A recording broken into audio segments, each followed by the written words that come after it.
2 weeks. Absolutely, yes. As you said, it's a legend for the club, but it's a legend in general for the trophy that he achieved. Chelsea lost 3-1 at Bayern last night. Harry Kane taking advantage of some sloppy... Because of the sheer size of the event, organisers wanted to put on entertainment at half-time for the fans in the stadium. It was a display of marching bands, dancers and pure USA patriotism. And that was the theme that followed for years.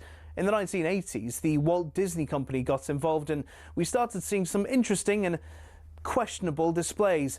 But we got our first glimpse of halftime shows to come in '93 when none other than Michael Jackson stunned fans with his 15-minute medley of his own smash hits. When he walked out on stage, he had to wait for the crowd's cheers to die down for about 2 minutes before even starting his first song. Diana Ross, Gloria Estefan, Phil Collins all starred in their own shows, as did Aerosmith, who performed alongside NSYNC. Things got a little bit out of hand in 2004 when Justin Timberlake and Janet Jackson produced perhaps the most famous or infamous wardrobe malfunction in history. Shows from the likes of Prince, Lady Gaga and Beyoncé are considered by critics as the best. To give you an idea of the scale of things, Rihanna's 2023 halftime show included roughly 800 people. These ranged from backing dancers to stage crew to camera operatives broadcasting to millions around the world. The whole stage for that show was built in roughly 8 minutes and was broken down and cleared away in the same time. The acts perform for free nowadays, even though the experts reckon it costs around $13 million to put on Rihanna's show. Artists know they'll rocket up the charts in the following weeks. Rihanna's average sales improved by 140% in the months following her performance. The Super Bowl halftime show will be a fixture in pop culture for years to come. So the question is, who next?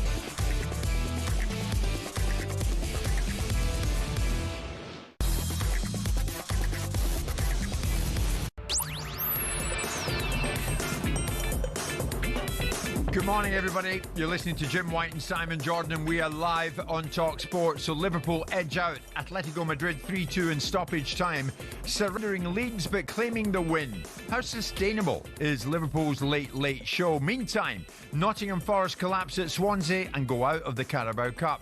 Are these simply the extremes that you're going to get with Ange Postecoglou? Also today, should a loss in Munich temper European expectations on Chelsea? Have West Ham reassured their fractious fan base? As Newcastle welcome mighty Barcelona, are they better set to succeed in the new format? Should we entertain a World Cup without Spain? And from midday we talk boxing with fight pundit Spencer Oliver. This is Jim White and it's Simon Jordan, and we're live on talkSPORT. 100% engagement. Jim White and Simon Jordan on talkSPORT. Now, I know you like coming in late, like when the theme tune for the show goes and you sort of sidle in and get sorted and then you just take your seat here in studio. Is it going to be like that tonight at a sellout London Palladium? Oh, yes. When you're announced, Simon Jordan is on stage. Yes. You're going to leave it late, you're going to get the roar going and then come out? Well, I've already had that conversation with them, and they were most unimpressed with the fact that I wanted to turn up 5 minutes before the show. So, I'm coming on at a different time. So what do you mean a different well, the time? event will Like a different night? Neil will be doing his piece. Right. So this is a there's night. two acts. It's Neil Warnock's night. There's two acts. Yes. I see. Yes. Featuring you. Because you played a part in Neil Warnock's story. Yeah, it's Neil's show. It's Neil's one-man show that's been touring the country. He came to London. Obviously, for some reason or other, thought it might help him have his ticket sales if he had me on the show. So he's probably got less ticket sales as a result of it. There's a few interesting people going. Some QPR boys going there. I think Gianni Paldini was going at one stage, but I'm not sure that Gianni's very well. So there's a few interesting people going there. Okay. And Neil's show's very good. Yeah. You know, we can find out about this wonderful loving that he's got with Pep Guardiola. Right. And how they're now best mates, apparently. Oh, yes. Yes. Interesting. London Palladium tonight. There's no stopping you, is there? We can talk to him about his favourite person, Chris Wilder. I know those two are not friends. Oh, are they not? Not friends. Okay. No. Chris Wilder was in touch with last night, who did a really nice little tribute for a couple I'm aware of. They're having a 67th wedding anniversary this weekend, and the big Sheffield United fans. Wow. I think the lady, Jean, is 90, would you believe? And Chris Wilder sent me a very nice little video message for the two of them this morning. Well done. Anyway, you're on stage tonight with Neil Warnock at the London Palladium. What has it come to? Is it a big finish? Does it start spreading the news? Is it you at the end with Warnock? On cabaret. Top hat and tails. Absolutely. Neil's playing the Liza Minnelli role. Quite a night last night. I stuck with Bayern Munich Chelsea and I enjoyed it. Harry Kane was brilliant. Well done, Liverpool. Delighted that you saw Atletico Madrid. Although when I met him some years ago down at the Amex, Brighton were playing Atletico Madrid in a pre-season friendly. Diego Simeone was an absolute gem to talk to. Anyway, we'll get to that in a second.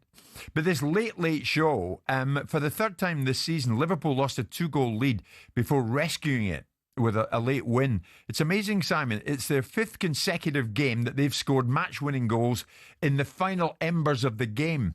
Winning goals scored in the 88th, 100th, 83rd, 95th and 92nd minutes of the match. I mean, is Arne time quickly becoming the new Fergie time?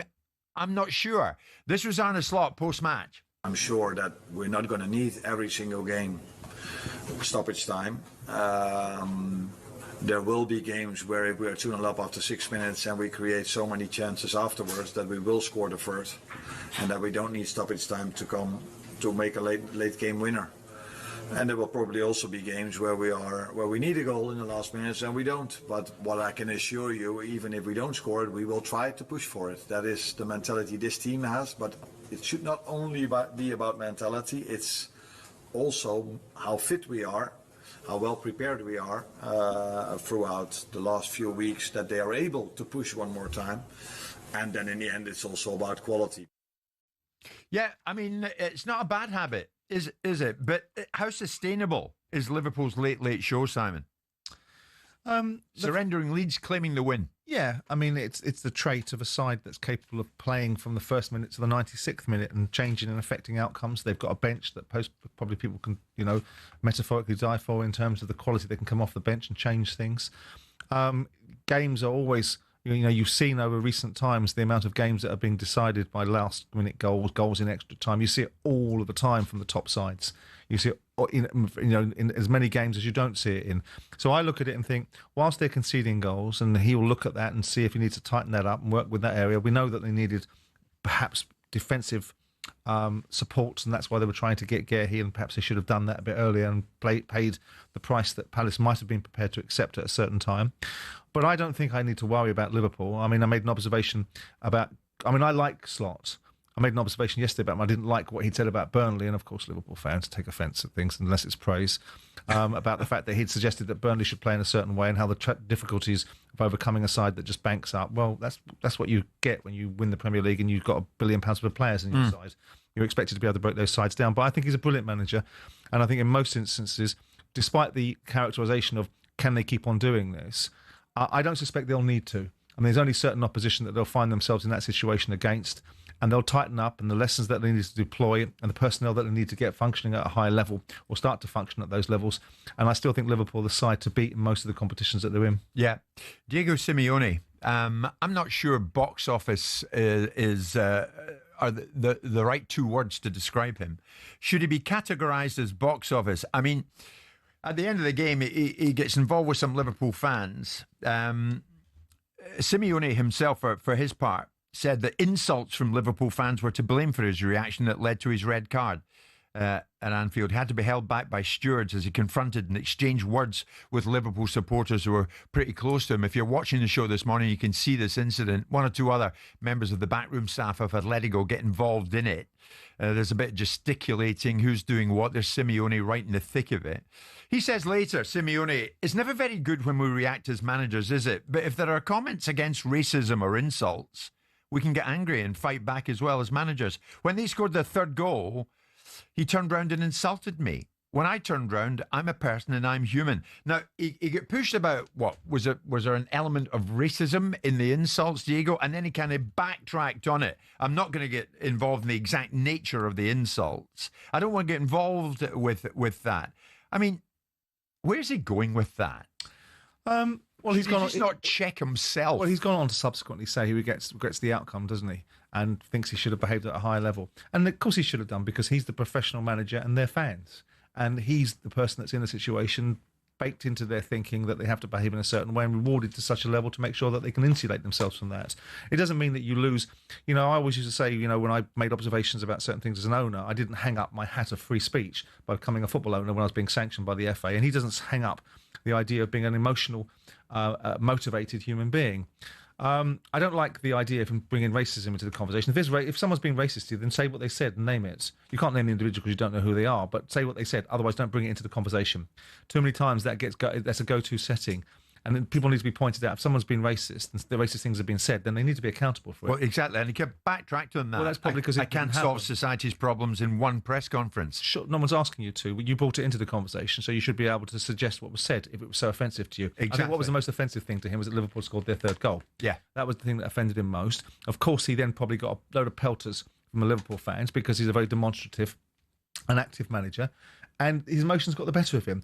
I'm disinclined to be too condemnatory. I think they should hold themselves to better standards. It's easier said than done. All of us that sit here saying, well, you should hold yourself to a better standard. None of us are set in a technical area being barracked by a bunch of fans that think it's funny at a moment in time when you've just lost a game or something very emotional has happened. And we all should say, yeah, you should do better. Yes, you should do better. And he's already said that himself. And he shouldn't rise to debate.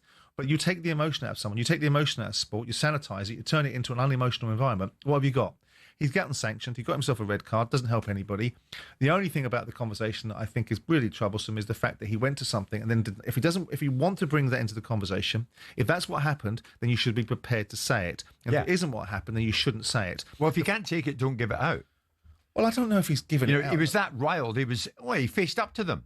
Well, I mean, stay in your lane. I imagine he faced up to them because they were giving him pelters on the back of Liverpool just having scored a goal and giving him a load of abuse, which is the culture of football, which is when people turn around and say, well, what's, football fans, what is it like? Well, it's a culture of tribalism, division and abuse. That's what it is.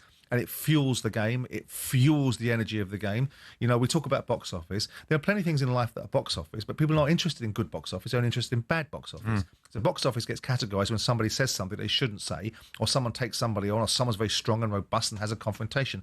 Box office is also doing wonderfully good things as well.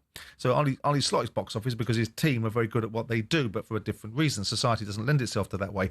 I think Simeone is a powerhouse of a manager that's done a great job for the football club, got himself involved in a situation in a very heated environment, and has backtracked from it, apologised. It said he should have held himself to a higher standard, and the only thing that we can possibly have a little go at him is saying, yeah, you should act a little bit better. He knows it himself, doesn't need us to tell us it. And also, he's brought something into the conversation that shouldn't be protected. If someone, whoever it is in the Liverpool crowd, made racist comments, he can't tell you who the individual is, but he can tell you the content of it, can't he? Yeah. And then people can be looked at and made accountable by Liverpool and their closed-circuit TV and all whatever they may have to do. So that's why I don't like that part of it. But the rest of it, I think, it's a set of circumstances. He is a demonstrative manager. He is a passionate manager. And the real loss of this is Atletico Madrid losing for a game when he could be managing them. Of course, and that was what he found hard to take. I mean, undoubtedly, Simon, he lit the fuse to an extent when he said, but if there are comments against racism or insults, we can get angry and fight back as well. So what was actually racist? What was said to you then, Diego? What was shouted at you? I don't want to get involved in that. I don't want to get... Well, that's the challenge, isn't it? He's setting himself up for a fall there, isn't he? We live in a world where these things are condemned, and rightfully so. And then what is easier to do, it's easier to say, we've heard it so many times, and where I've pushed back against the narrative, is if you're going to say, the easy thing is extrapolate it up and say it's institutional racism, it's systemic racism. Somebody says something in a dressing room, the entire football club, the entire cricket club, the entire environment is racist, right? Yeah. People get a way of saying that crap. Point at the individual. Yeah. Make the individual accountable, but they don't want to because they know there's going to be a flip side to that conversation, which is A, it wasn't said, or B, something else was said at the same time as the alleged racist slur. And the person that's been on the receiving end of it, we've seen this with the cricketer, when he was running around pointing his finger at everyone else being racist, whilst being racist himself. Yeah. Liverpool fans got the win that they were wanting at Anfield last night. Isak started the game, of course, so it all kind of went to plan, didn't it? Whereas at one stage it didn't look as if it was going to. 2 up, 2-2. Oops, what's going on here? But Liverpool won the day. I wonder what Liverpool fans thought of that little burst up at the end. Were you anywhere near it? And what did you think of Simeone's behaviour at the end of it? I'm sure it's largely forgotten about, but if you do want to add anything to it, if you did get in your faces towards the end of it, or if any of the Atletico backroom staff did, it looks as if one of them was being accused of a spitting motion, but did he actually spit? I mean, if you were in that area, if you want to come on and discuss anything with us, then you're more than welcome to do just that, because we have matters Bayern Munich Chelsea to get into as well. But if you do want to discuss anything post-match, at the end of the match, towards the end of the match at Anfield, any general observation, please join us. 03717 223344 810 89 10:15.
Thursday morning. Good morning, everybody. It's good to be with you, and thanks everybody for watching the show these days. in the numbers you watch it. We're absolutely thrilled that you tune into Samsung, LG, Fire TV, Apple TV, Chromecast, Android, Google TV, even Prime Video. You can watch it in a variety of different ways, and we're delighted that you're doing that. We're live in talkSPORT, courtesy of Selco. Where the trade goes, we'll talk about Chelsea last night. I watched some of that last night, and they were good in patches. It gave Bayern Munich a bit of a game, but Bayern Munich and Harry Kane, my God. What has he become? What a player Harry Kane is. We'll get to that. In the meantime, we're sticking with Liverpool because at the end of the game, Liverpool won it in dramatic fashion. Well done, Virgil van Dijk. He nodded it in. Liverpool won it. I was pleased about that because I felt they deserved it. Although Atletico did come back from 2 down and looked as if they might do something when it was 2-2, but they didn't. Liverpool won it. Diego Simeone was red carded. He said that insults from the Liverpool fans were to blame for his reaction that led to his red card at Anfield. Really? What did the Liverpool fans think this morning, Simon? Here's Ian, who's a big Liverpool fan. Ian, good morning. I take it you were there, were you? Yeah, as I've been for the last 53 years, yeah. Right. Good man. So what did you witness? Are you anywhere near that sort of nerve-ending area, the technical area? Yes. I unfortunately I have a hearing problem. I wear noise-cancelling headphones. I couldn't hear words spoken. I must stress that. Right. But I can tell you what I saw. Yeah. And it's a hill I'll die on. He's pantomime, of course, when Simeone comes, it's great fun. It's great fun. You know, it clicks and wonderful. In my time, I've never... And Fedus, as soon as they get the goal back, everything gets exciting. It's organised chaos, great fun. Second half, they up the ante. I've never seen in all my time a fitness coach warming up substitutes non-stop along the touchline towards their fans, and they didn't have the greatest number of supporters here. It's probably the smallest I've ever seen, but they would make some noise, great fun, colour, noise, everything. And he was really making a use of himself, the ball guy. He was appealing for everything, pressurising the ref, shouting for handballs, offside, all sorts of stuff. He finally got yellow carded, but it slowed him down, but nothing much. But the crux of the matter, of course, they scored the equaliser. Absolute chaos scenes, everything. Great fun, same thing. Pantomime, great. Champions League, that's what we go for. The colour, the showbiz, the glitz. Then we scored the equaliser and the play went off. Yeah, you scored the winner. Yeah. Sorry, the winner. And then it kicked off. Yeah, what I saw, there were quite a few kids. I say kids, everybody's a kid nowadays. Probably 14-year-old lads filming at the back of the dugout and around the dugout with the cameras out, like kids do nowadays. Right. There was a guy, probably the water carrier, he was in the full tracksuit, the full gear, blue and yellow tracksuit. He took exception to being filmed. He started smashing the phones out the kids' hands onto the floor. Obviously, the stewards stepped in. There were a few stewards around, not many, but as soon as that happened, quite a few stewards congregated. As soon as that happened, Simeone, of course, sees what is happening. He loves the fracas. Right. He piles in. Right. Then it all kicked off. Okay. That's what happened. All right, Ian, listen, thank you for that graphic description and fairly detailed description as well. Here's Yusuf, who's a big Liverpool fan. Yusuf, good morning. You in that area as well. Good morning. Good morning, guys. Great show.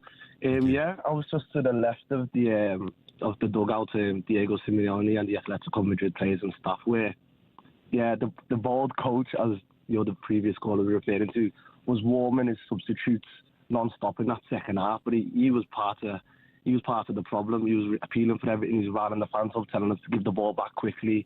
In the end, he did get yellow carded. But what happened was, throughout the game, Simeone didn't stay in his technical area, and the fourth official had trouble talking to him and policing that. And he was telling him to go away, and he was coming on the pitch. And then when Llorente scores that second goal, that equaliser, they all pile onto the pitch. Simeone, the players, the staff, and whatever. They've scored an equaliser, fair enough. Okay, but the way they celebrated was a bit excessive, in my opinion. So when Van Dijk scored, us, the fans, thought we had the last laugh. And that's when we kicked off at their dugout, screaming and shouting and jumping up and down. I didn't see anybody recording them. Maybe that was on the other side. Right. But he didn't like it. And the gestures that we were giving him, he didn't like as well. So that's when he tried to square up to a fan. And that's where it all kicked off. And that's where he got the red card. So if you can dish it out, I think you can take it. You know what I mean? He was like that for the whole 90 minutes, but we had the last laugh. Fair enough. Yeah, Yusuf, he's great entertainment. It was great. Sounds like it. Yusuf, thank you very much indeed. It sounds like, to be honest, you've got the Simeone ingredient, obviously, Simon. That's what made it different. But I mean, I'm going to say something that's probably going to make Liverpool fans incandescent and fuel the narrative that for some reason I dislike Liverpool, which I most certainly do not. I have to say, having taken teams there and scored goals against Liverpool, against their fans, they are terrible losers. They don't like it, like most fans don't like it. They think they're entitled to say exactly what they want to you if you score a goal. I remember when we played them in the FA Cup. I think Danny Murphy was playing in the game, and we scored a goal. And rightly so, not so much me, but the board of directors that I had there got up and celebrated the goal, and were instantaneously set upon by Liverpool fans and instantaneously set upon by the steward saying, basically, sit down, we don't want you celebrating. Set upon by the Liverpool fans, but verbally, you mean? Yeah, not physically, verbally. So, basically, because the only people that are entitled to score at Anfield are, of course, Liverpool. When anyone else scores, it's a massive imposition, and they should be subjected to a whole raft of observations upon the fact they've scored. The fact those get that wherever you went, though. Were most clubs not like that? No, not at all. That's why I make the point, because I've been to many clubs, and all of the clubs, probably most of the clubs in the country I've been at, and sat in the director's box and seen my team score and lose and take these things in equal measure. The reasons why I make this particular observation is because it really surprised me. It surprised me with the level of energy that was spent basically saying, sit down and shut up. Well, my teams it was directed at my directors because I didn't celebrate goals the way other people did because I expected my team to score. That's what I paid them to do. So I wasn't quite in that mode of celebrating when we score goals because that's what we're there for. But I just found it something that I really reacted because I thought, because I grew up, watching Liverpool, supporting Liverpool, admiring Kevin Keegan and Emily Hughes, the '77 team that won the European Cup, and collecting the cards as a kid and thinking it was a wonderful football club. So when I took Palace up there and played them, I didn't like it. I didn't warm to them at all. I think they're wonderful supporters, no doubt about it. I think it's a wonderful football club. But there is that attitude that if you score against them and they don't like it, they'll give it to you. And of course they give it to you. Every club gives it to you. But it was different at Liverpool. Honestly. I'm telling you, that's what I'm saying. I'm not saying it to get a click. I'm not saying it to be controversial. I remember coming away thinking, who do you lot think you are? I mean, the fact of the matter is their chairman at the time gave me a little mascot saying, this is what we give to the small clubs when they come up here. That might have irritated me as well. That might have irritated me as well. Might have something to do with it. But it was that experience. But I'm telling you, I'm not making it up. I'm not trying to get a rise out of people, and I'm sure I'll get one. And I'm sure I'll get, when this is clipped and cropped, and a bunch of Liverpool fans will tell me everything from the fact I don't have a mother up to whatever else, right? But if you're sat there for 90 minutes watching Simeone and listening to some of the stuff that maybe some of his backroom people say, you're going to react. But that's their version of events. I've got to say, I was at the Carabao Cup final, and the tickets that I had were like leaning in amongst some Liverpool fans. And Newcastle won it. Of course they did. And they were not that crazy. But they were quite unanimated. Were they the same Liverpool fans that were booing the national anthem at the time? Oh, some of them were. Yeah, some of them were. Careful, they're a special characteristic. Mustn't criticise Liverpool fans. All fan bases have an element. Of course they do. If we lose, of course they do. Then we're going to shout about it. But I accept that, and I bake it into my thinking. That's why I'm making this observation, because I've accepted that. I understand the dynamics of football. I went over my 10 years. I went to 500 or 600 games. I know what comes with scoring goals. So you and Simeone are kindred spirits on this? No, not necessarily. But I'm also not just having the one-dimensional perspective. It's the terrible behaviour of a manager and all his coaching staff that invited the observations that perhaps came his way. When it comes to you, I don't think Liverpool fans on that occasion gave you it in the neck enough. But that's just me. 10:30. So much for Simeone. What about Chelsea? We're coming your way.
Who doesn't love the Ryder Cup, the competition that ignites and unites the greats of golf like no other? 1927 brought us the very first edition at the Worcester Country Club in Massachusetts. For the first 22 editions, when it was just British and Irish golfers versus the US, America were only beaten 3 times. But in 1979, in came Europe, and in came Seve Ballesteros, who went on to win 5 of them. Since Team Europe became a thing, the head-to-head reads Europe 13, USA 9. Europe's last away win was the miracle at Medina in 2012. America hasn't won on European soil since 1993 at the Belfry. So what about the money? The most recent Ryder Cup in Rome drew in a record 271,000 spectators and boosted the Italian economy by 262 million euros. The PGA of America TV deal with NBC is worth $440 million, but 2025 will be the first time ever that the US team will receive a fee for playing. Of course, in Rome, legend has it Patrick Cantley refused to wear his cap because he wasn't being paid to wear it, though he insisted it simply didn't fit. Either way, Team Europe have made it clear they're more than happy to keep playing for the thrill, joy and prestige of the Ryder Cup.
A lot to get through this morning. Just gone 10:30. Remember, at 12 noon, as always, on a Thursday, we'll talk boxing. So at the moment, we're concentrating on football. Of course we are. And Alex Crook will join us later on this morning because Slaven Bilic is a contender, we understand, to make a stunning return to West Ham if Graham Potter is fired. The owner, David Sullivan, is considering turning to former boss Bilic to rescue the Hammers from their slump. Says who? Well, we'll find out when Alex joins us. Certainly, West Ham's top brass, Sullivan included, no doubt, felt that the heat was sufficiently on to put out a statement of their own yesterday, so we shall react to that. And Alex will join us later on. Conversely, Wolves, who find themselves propping up the Premier League, are set to offer their coach, Pereira, a new deal. So that's one way of looking at it, isn't it? Yeah, because they've seen the calibre of the man. And they're not judging him in the micro level. They're judging him in the macro. They're going, what did he do when he came in last season when we were having some troubles? He fixed it. He got it right. We straightened up and we flew straight and flew right. So we've had 4 games in the Premier League that don't start us very well. But you know what? We think this guy's got the chops to do the job we think. So we're going to double down on it. Fair play to them. They know something that we don't know. Well, Alex, I think, knows more than either you or I on this one. And he'll join us later on. And he'll join us later on this morning, but no doubt you'll do your best to trip him up when he's on. In contrast to the situation at Anfield last night, Chelsea came up short. It was a 3-1 defeat at Bayern Munich via Harry Kane, who was brilliant, and Michael Olise.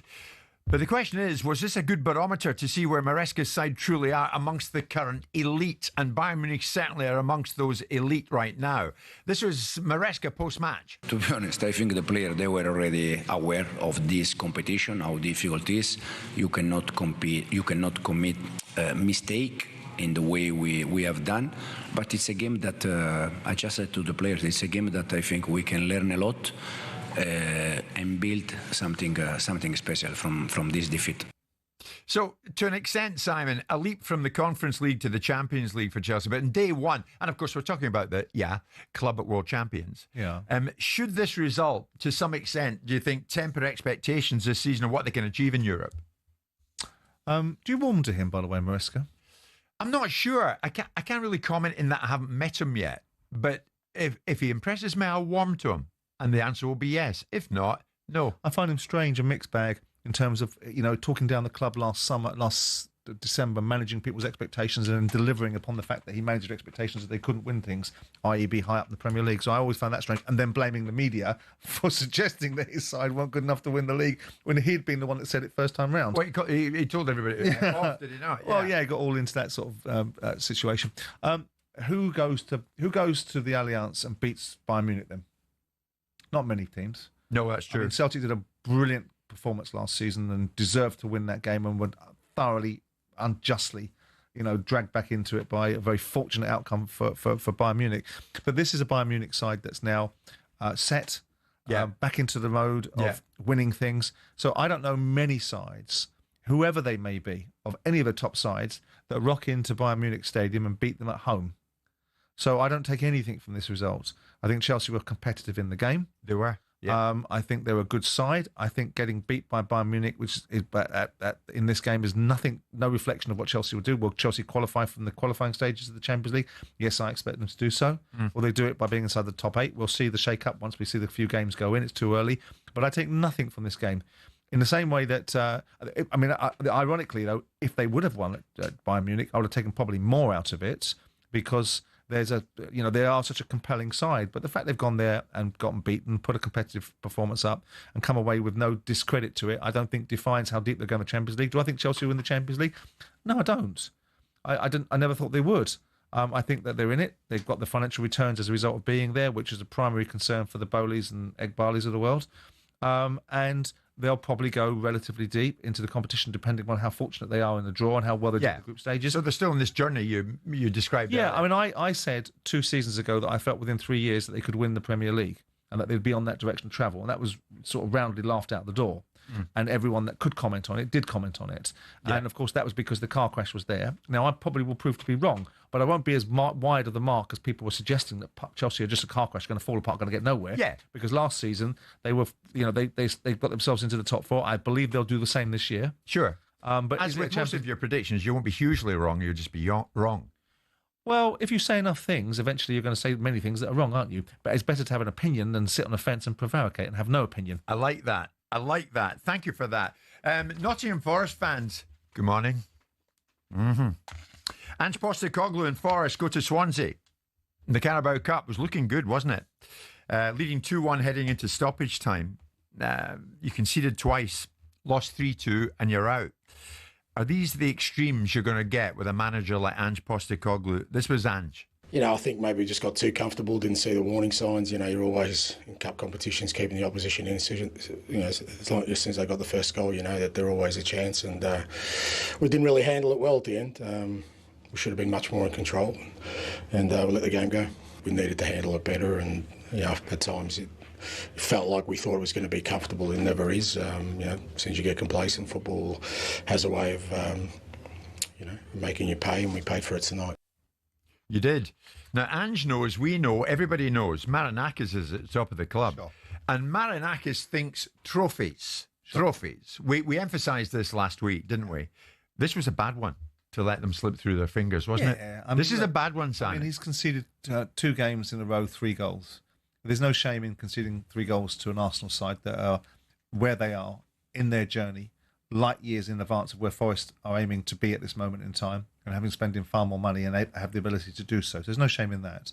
Cup games take care of themselves. Ange opens himself up to observations because he says things and labours the opportunity for people to make him a hostage to fortune for the things that he said. What would we rather have? Someone that doesn't have the balls to say things, someone that doesn't say things that are different from the norm, that give us plenty of fodder to discuss.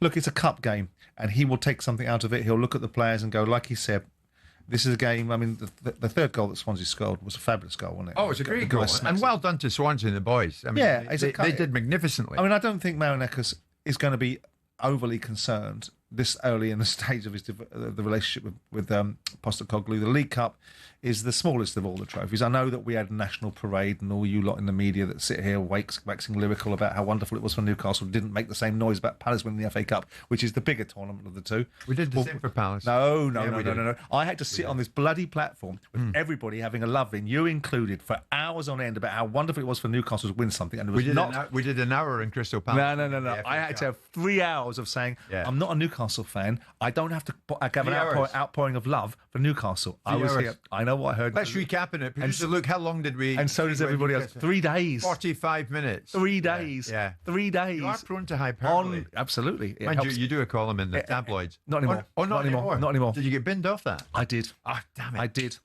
They didn't like the company I kept. They felt it was influencing some of my opinions. But the fact of the matter is, Simon, we did. The thing, though. We're not out September. Forest would have expected to go there last night and win. Forest fans would be the and he said that. And Postecoglou did it. The weekend, when are we going to see your kind of side playing your kind of way? Is it going to take a while? He said at the weekend, Wednesday, mate. So we saw it, and they're out. Fine. Here's the thing, that's one cup gone. Fine. Marinakis trophies. So when Bournemouth... Says it in Greek. Who was it? Was it Bournemouth or Brighton? Smashed 5 or 6 past Forest last year. Was that the defensive frailties that Postecoglou brought to Nottingham Forest, or was it a game? He cannot have had much influence in this dressing room. He's been there for 5 minutes. Yeah, no, I get that. Right? So the fact that we cannot judge him by this. But it's a very lazy narrative to say, "Oh, he comes again." And Postecoglou can't defend, right? Because it would have been in the Forest team already. Because we've seen it happen to them previously, and we know that's the exception. But Sam, it's a nightmare start. It's not great, but it's a nightmare start having bleeding Arsenal in the first game that you get behind the dugout. It's not easy for him, but the game against Swansea doesn't help him. But I don't think it matters to Marinakis at the League Cup. You know, like I just described, for the reasons I was rudely cut off about how irrelevant the League Cup is in the great scheme of things, with bigger tournaments to have, because he's got a Europa League. Europa League is what Marinakis, I believe, wants to win. And I've said that from the outset, which is they've seen what happened last year. They've seen the opportunities that it presents. What does he get? If they win the League Cup, do they get into the Champions League? No, they don't. No, but what happens if they win the Europa League? Here's the thing. They wanted to go deep in the Carabao Cup, and this was an opportunity to progress. Yes, but it's also not an opportunity to smash... Swansea put them out. Fantastic. So, I think he should be fired. I think at this moment in time, Marinakis is drawing up his dismissal notice. Of course not. Now you're being silly. We're being silly. The League Cup is not a big thing. It's a big thing if you're in Newcastle, and it's a big thing if you're part of the media that gave the love in for Newcastle. But it's not a big thing. It won't be a big thing for Marinakis. I'm pretty sure that Marinakis will take it with a pinch of salt. Postecoglou will be disappointed that his words weren't backed up by the deeds of his team, and on they'll go. And we'll see them. And now, if he gets beaten up in his first Europa League game, then we can start pulling out the bunting of how quickly we can get Postecoglou the sack. Well, I mean, there you go. They're out at the Carabao Cup. Evangelos, if you're listening this morning, doesn't matter. Meaningless. What about West Ham? Meaningless. They released a statement to reassure fans following unrest. Swansea won it, didn't they, once? Swansea did. I was there. Indeed. They beat Bradford. I wanted Bradford to win. So the different narrative was Nottingham Forest got beaten by former League Cup winner Swansea. Yes. I was saying that West Ham listened to their fans when they met them recently and then decided to put out a statement. But was that the wisest idea to do that in view of the nature of the statement? We'll get into that next.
final chance to enter our biggest competition yet. 2 winners will score Oasis tickets for their September 27th show, and one will win £25,000 in cash. 25 grand and tickets to see Oasis. How good is that? You've only got until 9 o'clock tomorrow morning to enter, and here's how you can do that. 18 plus, UK excluding Northern Ireland. For a chance to win, text the word Oasis to 83338 and you're in the draw. Text costs £2 plus 1 standard network rate message. You must have the bill payer's permission. Or you can enter for free by calling 0330 880 338. All entries must be received by the 19th of September at 9 a.m. This is a TalkSPORT limited promotion run on TalkSPORT, Talk and Virgin Radio UK stations. Full terms and conditions at talksport.com.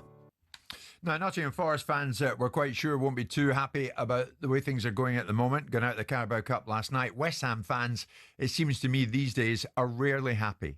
Rarely happy. We heard that fans groups are planning demonstrations ahead of the fixture against Crystal Palace, and then another one against Brentford. They're going to be out there. They're urging a boycott, I think, but we'll see where those protests go come the time.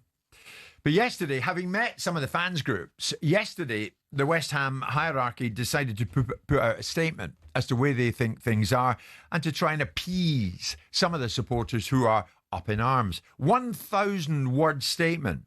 So we kind of pruned it down a bit.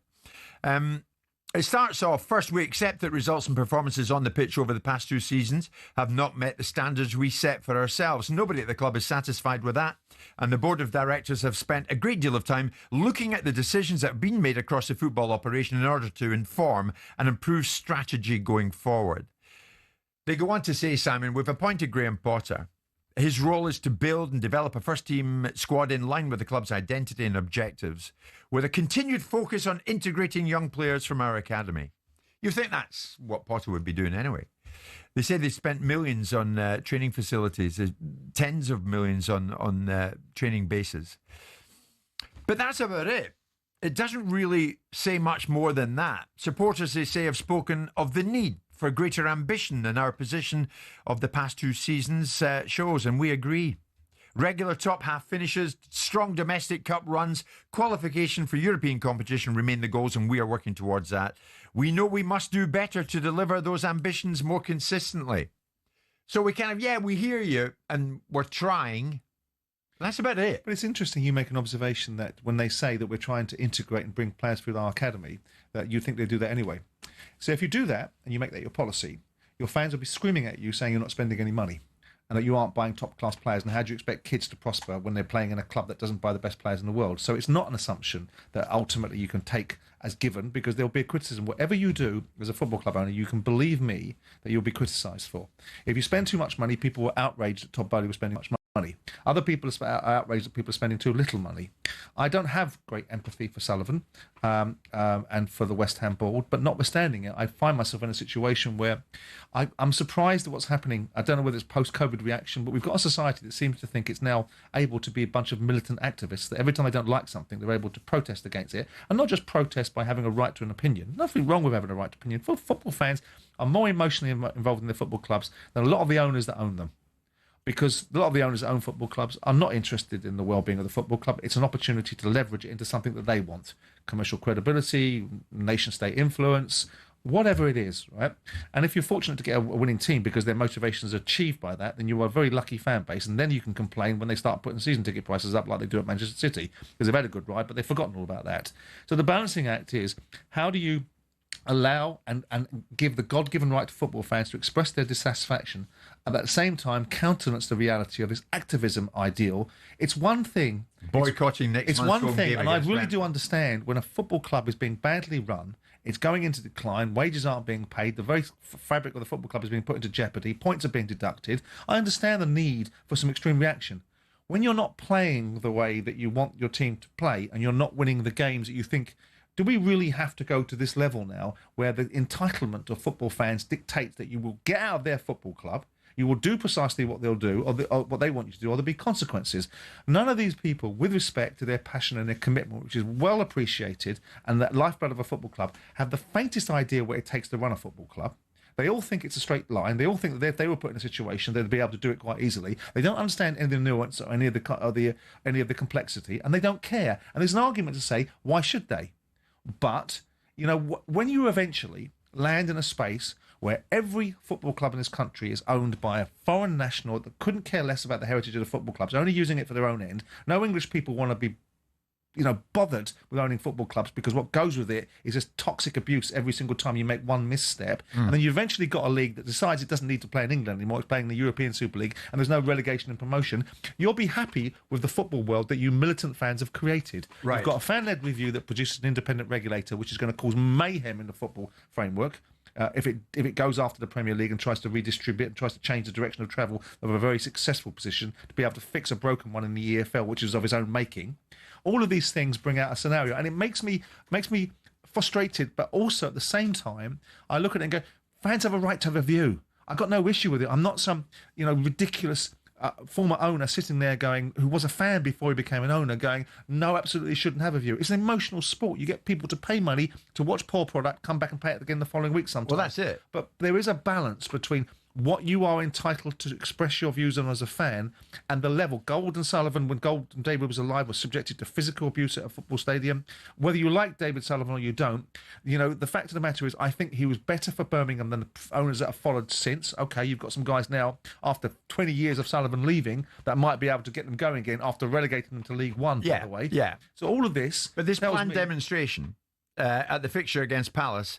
a fan boycott in next month's home match against Brentford. You describe that as militant action by fans. Well, and they shouldn't be doing that. They shouldn't be going that far. Well, I think that kind of thing is pushing the envelope. I think that they'll say, well, what is it we're supposed to do? How do we get our message across? Because you know what really works in the boardroom? We want to lose games. We want fans barracking us. We want the worst football team on the pitch because it really helps our investment. Why is there this belief that there's an exclusive relationship with outcomes that are unsatisfactory that the fans have on their own? They'll hold people responsible. They say, well, actually, we can't affect the change. Only the owners can. Well, if Sullivan is right, and he writes his 1,000-word, whoever wrote it for them, explaining things, because he's not... Whether I think he should do it or not is irrelevant. Right. They've had a meeting with the fans. They decided they're going to document what was said in that meeting, which is basically, here's some facts for you, whilst you're shouting at the moon and telling us what we don't do. We've spent £450 million on players, net 300 of that season. We bought a training ground. We don't care about a training ground. Well, you would care about a training ground and how much investment was it if we hadn't have done it. So when we have done it, you then turn around and say, well, we don't care about a training ground. Whatever you haven't done as a football club owner, you can believe is what you're going to be held accountable for things that people don't like. And I think that's unfair. So many of these fans don't want the current ownership. That is for sure. How attractive a club is West Ham? Get a Middle Eastern ownership. So for a potential prospective buyer. How attractive is West Ham? Well, listen to their fans, deeply unattractive. But in terms of a football club and its occupation, any club that occupies space in the Premier League is an attractive proposition, because the Premier League in of itself is such a juggernaut and force of power that it gives with that stadium opportunity. Well, and the issues it brings. Hold on. So what do we think we do with stadiums then? Stadiums are places where people play football. This idea that stadiums ultimately define whether football clubs are worth something. They're not pieces of real estate you can just turn into hotels. They are revenue generators. They are part and parcel now of the modern day football thinking, which is to try and make them more than once a week, once every 2 weeks they open. But people don't buy football clubs because they like the stadium. The biggest problem that's happened with West Ham, by the way, London is a key component of an opportunity that can be taken by someone who wants to buy it. The big problem with West Ham is that Sullivan was responsible for the audacity of moving their football club, which every owner in London would have taken an opportunity to get a free stadium out of it. Maybe didn't do what he could have done to make sure that the stadium... Well, that's key, because Daniel was talking about it. If Tottenham had gone there, he was talking about knocking the stadium down. Yeah, but it's easy to say when you haven't got to do it, right? It's an athletic stadium. But the fact of the matter is they got an opportunity to do it. And the second thing was that Sullivan wrote a cheque in his mouth about they were going to be a top six side and didn't live up to it. Didn't live up to it. Right. So they've got that against them. Right. But other than that, I mean, my views on him. Other than that, I look at it and go, well, what is it you dislike about it? I mean, I heard the same thing from the Birmingham fans. Like I said to you before, during a period of time when Osama bin Laden was the public enemy number one, they used to call David Sullivan I've been sulking because he didn't like some of the blowback from the fans. And I used to think that was amusing. But I tell you what, Birmingham fans never had it so good when Sullivan and Gold were in play. So you be careful what you wish for, because the next thing you'll have is some Czech billionaire that's already in the door, or someone else coming from far flung part of the world that doesn't really care about what West Ham is, cares about the opportunity that West Ham can provide. I'll put it out there. There's talk of boycotting games, there's talk of protests, and now you've had a 1,000-word statement from the owners. West Ham fans, what do you think? After the release of this statement, do you still move forward with a vote of no confidence in the people at the top? Does it make a blind bit of difference to you regarding the way you follow West Ham? Are you still of the opinion it ain't going to work and we want the top brass at West Ham gone? 03717 223344 81089.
Sports update powered by the Nissan Van range. Commercial vehicles built around your business. Search Nissan Vans or head to your local Nissan Van centre. With your headlines at 3 minutes past 11, I'm Nick Ellaby. Good morning. We understand Slaven Bilic is a contender to make a stunning return to West Ham if Graham Potter is sacked as head coach. West Ham have lost 3 out of 4 league games this season. 3 weeks ago, Slaven Bilic spoke to White and Jordan about the owner, David Sullivan. You speak to him on a weekly basis. He likes to give you time and give you confidence and give you credit, but you speak to him on a weekly everywhere, and especially West Ham. It's very difficult to stay calm. Diego Simeone regrets his red card reaction towards Liverpool fans after Van Dijk's late winner last night. But what really happened? These fans were at Anfield. One told White and Jordan things got heated when an Atleti staff member got angry with some kids who were filming him. Soon as that happened, Simeone, of course, he loves the fracas. Right. He piles in. Right. Then it all kicked off. And the gestures that we were giving him, he didn't like as well. So that's when he tried to square up to a fan. Now an Atletico Madrid staff member has been accused of spitting at a Liverpool fan. Simeone, meanwhile, claims he was abused. Simon Jordan says, yeah, the manager could have been better behaved, but doesn't believe what was said to him should be protected. If someone, whoever it is in the Liverpool crowd, made racist comments, he can't tell you who the individual is, but he can tell you the content of it, can't he? Yeah. And then people can be looked at and made accountable by Liverpool on their closed-circuit TV and all whatever they may have to do. On this at talksport.com. Meanwhile, some breaking news. Wycombe Wanderers have today parted company with head coach Mike Dodds and first-team coach Pete Shuttleworth. More on this coming up in the show with Jim and Simon. And England welcome back Ellie Kildunn for their Rugby Union Women's World Cup semi-final with France on Saturday. The World Player of the Year missed their quarter-final with concussion, but she's passed medical checks. France are missing 2 key players, including their captain. talkSPORT News. Donald Trump's arrived at the Prime Minister's country retreat Chequers for talks with Keir Starmer, and the government insists the deportation of people to France under the one-in, one-out deal will start imminently. There's more from the news team at past. talkSPORT weather with QuickFit. With our wide range of services on offer, including tyres, MOTs, servicing and brakes, you can drive away happy every time. Cloudy for most of us, rain and drizzle moving north. That rain's heaviest in the west, in the east turning drier and brighter through the afternoon, humid in the south.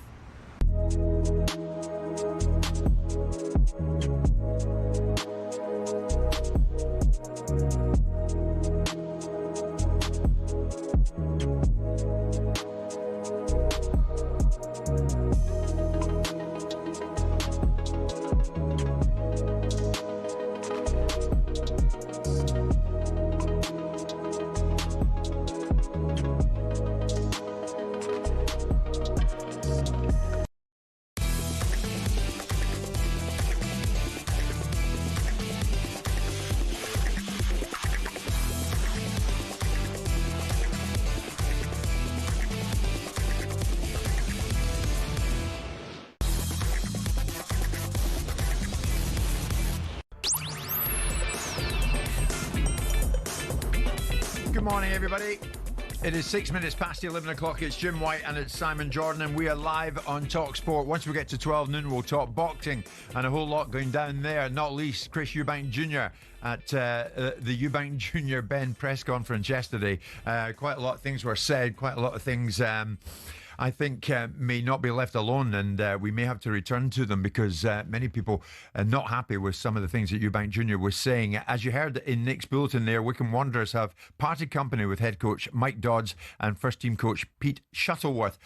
Typical of football at this particular time, changes in the game. Will there be any changes soon at Wolverhampton Wanderers? Wolves not got off to the best start, of course, to life in the Premier League this season, propping up the division. Up next for them, Leeds United. They want to win that one. And news coming out of Wolverhampton Wanderers, I think this morning. Alex Crook is talkSPORT's chief football correspondent and joins us live. Alex, good morning. What are you thinking along the lines of Wolves? Good morning, Jim. Yeah, well, as you say, it is the season for hiring and firing of managers, but looks like Wolves are going to put their faith very much in Vitor Pereira. A new 3-year contract, we're told at talkSPORT, close to being agreed, could even be announced before Wolves entertain Leeds in the Premier League this weekend. So that would be a real pre-match boost, not just for the manager, but I think for the Wolves fans who are still behind Pereira as well, despite a difficult start to the season, yet to pick up a single point. I personally think their performances have been better than that. And once Jorgen Strand-Larsen is fit, I think they'll be probably just okay in terms of avoiding relegation. But I think Wolves want to show they are behind their manager. He's obviously brought into the football club. He's got a really good rapport with the fans. He goes drinking with them in local pubs after victories. It's unusual, isn't it, for a new manager to be handed, for a manager to be handed a new long-term deal after such a poor start. But as I say, I think they want to show that they're very much behind him. Okay, so Wolves showing that they're behind Vitor Pereira. Is it the same situation or not at West Ham and Graham Potter? I don't think so, Jim. And I think Graham Potter is firmly under pressure going into this game at home to Crystal Palace at the weekend, at another London derby. For West Ham, of course, they've suffered a couple of chastening defeat in such fixtures already this season, at home to Chelsea and again against Spurs last time out. Palace, a tough nut to crack. They're on this long unbeaten run. And then it's Everton away and a certain David Moyes in the last game before the international break, live on talkSPORT a week on Monday. And I think we're in the territory now where Graham Potter really needs to start picking up results. Obviously, West Ham have released quite a lengthy statement overnight. I think they released it as the Champions League matches were in full flow last night, almost to try and bury it in some ways. But they've admitted in that statement, the West Ham hierarchy, that they're not happy, not satisfied with current results. They see themselves as a top half of the table team. They look a long way short of that at this moment in time. And Potter's own record, 6 wins in 24 games, 25%. That isn't really enough to keep any manager in a job. And the name that I'm hearing this morning as a possible successor, it will be another step back to the future for West Ham. And David Sullivan, the chairman, is not averse to doing that, is Slaven Bilic, who obviously had a spell there, both as player back in the mid-90s and as manager. At one stage, as manager, led West Ham to 7th in the table. And I think that would be the type of appointment that the West Ham fans would get on board with. So, Simon, what's your take on what Alex is telling us this morning? Wolves set to offer Vitor Pereira another deal at the football club. Vitor Pereira seems to be the man they want. Yeah. But maybe not so at West Ham. Maybe Graham Potter's jacket's in a shaky peg. Slaven Bilic, a contender to make a stunning return there if Potter is fired. Why was Bilic fired first time round? And why would West Ham fans embrace him? I would imagine that he was fired because there was a changing of their perspective. The ownership wasn't comfortable with what he was doing, and the fans were beginning to go on the turn. So what is it about Bilic? With all due respect, I like him a lot, and I like the way he speaks. I think he's a great speaker and a great personality. But what's he done since leaving West Ham? If memory serves me right, Alex, I think the fallout was involving recruitment and not the right kind of it. And that often seems to be the way, doesn't it? At West Ham, he had the Dimitri Payet saga to contend with as well. West Ham's best player, who obviously ended up leaving the football club. I take on board Simon's point. I think it's always dangerous when a manager returns to a club. There is a saying in football, isn't there, never go back, but it worked out okay for David Moyes second time around with that European trophy. And you look at his first 2 years, they finished 7th, West Ham, with a record Premier League points tally in his first full season. They finished 11th in his second season, which again, I think most West Ham fans would settle for at this moment in time. And then it unravelled early in his third season. But the reason I say I think West Ham fans would be on board with this appointment is he's still regarded, Bilic, as a bit of a cult hero there, not just for what he did in the dugout, but from his playing days as well. It's interesting if you look at what Slaven has done, and again, I make the point, I come from the position of being an admirer of his, but if you look at his performance post-West Ham, he's gone to manage in Saudi with a 30% win record, had a 40% win record against the West Bromwich Albion side that was expected to get promotion, and predominantly, I suspect, they did achieve it with him, didn't they? Then you've got a 31% record somewhere else, a 38% record somewhere else, 36% record somewhere else. These are hardly high-level returns from a manager. So it's curious to see that he would be, I would imagine that the West Ham fan base would greet that, I think, with a degree of, where's the ambition? OK, well, let's find out. Alex, thanks for the moment. Danny's a big West Ham fan. Danny, if Potter goes and Bilic comes back, would you be happy? Hi guys, great show. Not really. It's a bit of a step backwards. To be honest with you guys, I don't really know what the answer is from a managerial perspective at the moment. I mean, Potter, it's early days since he's come in, but it's clearly not working. But the club's absolutely rotten from top to bottom. I've been going since 1978, been a season ticket holder since 91. Never thought I'd stop going, and packed it in finally last season because I just couldn't take it anymore. From getting there, getting in the stadium's horrific. The atmosphere is diabolical. The view is horrendous. I actually got moved after about 2 or 3 years of settling in at a stadium, finally getting used to it. They decided to put 2,000 new seats in the main stand. And without telling us, just moved me back 30 seats away, right down into the corner. And it's just, the clubs, the atmosphere is horrendous. It's toxic there. You know, it's just not a nice place to be. Okay. And so all the while Sullivan's there, nothing's ever going to change. That's quite evident. And you would say you're speaking on behalf of many fans who think similarly. If anything was to change, what would be top of your list? What would be top of your list, Danny? That the ownership goes and sell the club and somebody else comes in? Or you have a change of stadium, if that was even possible? Well, that would be fantastic, but I think it's a bit hypothetical at the moment. But certainly, a change of ownership, it's more than evident. Nothing's ever going to change, Jim. We've been at the ground now, I think, 8 or 9 seasons, and we was promised a world-class stadium, we're a world-class team. I've got various other videos on my phone with Karen Brady talking on the pitch, explaining how close the pitch is going to be. It was all a total lie from day one. And to be honest with you, people are just sick to death of it. And, they're finally making a stand. How much difference it will make, I really don't know. But, there's only one way to go, and that is to make a stand, get your voice out there. But ultimately, Jim, I think Sullivan's got to go because nothing's changing. Nothing's But then you guys have got to be consistent because you're not. Because when the team was going all right, the noise quelled down. And I know it was still there. I know the general underlying dissatisfaction was there.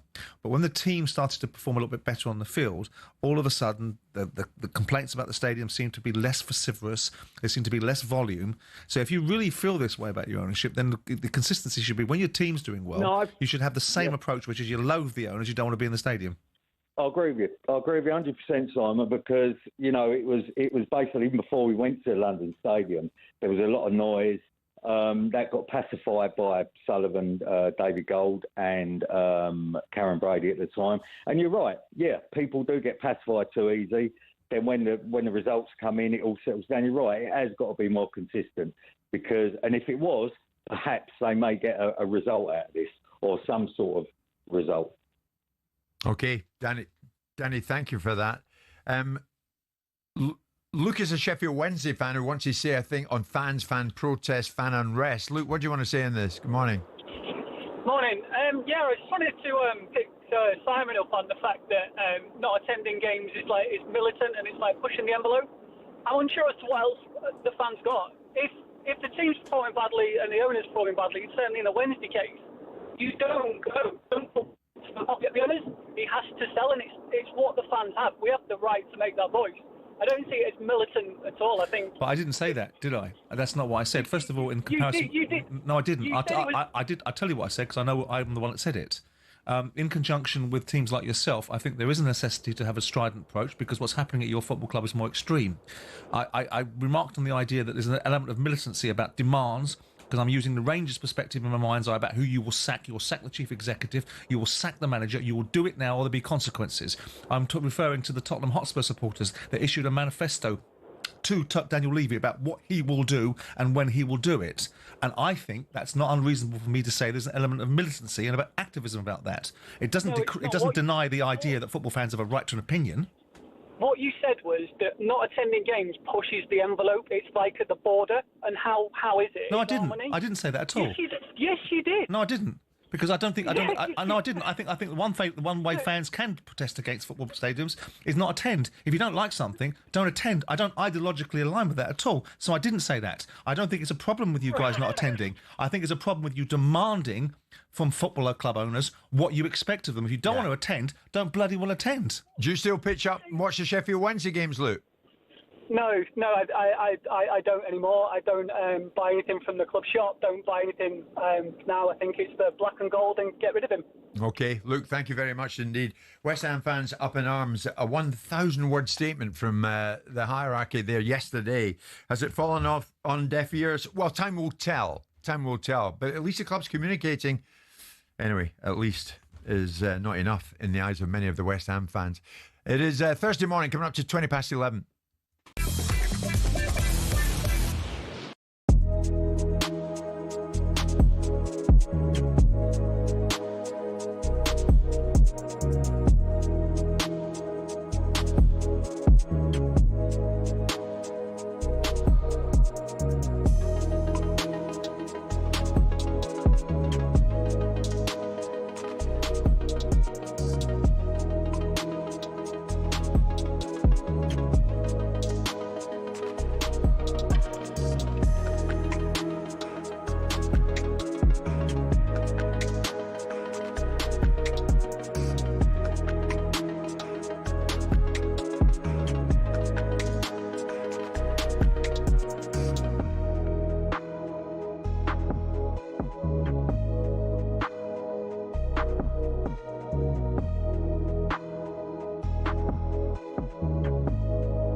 Business Briefing on talkSPORT with Tesco Mobile for Business. Got a side hustle providing doggy daycare?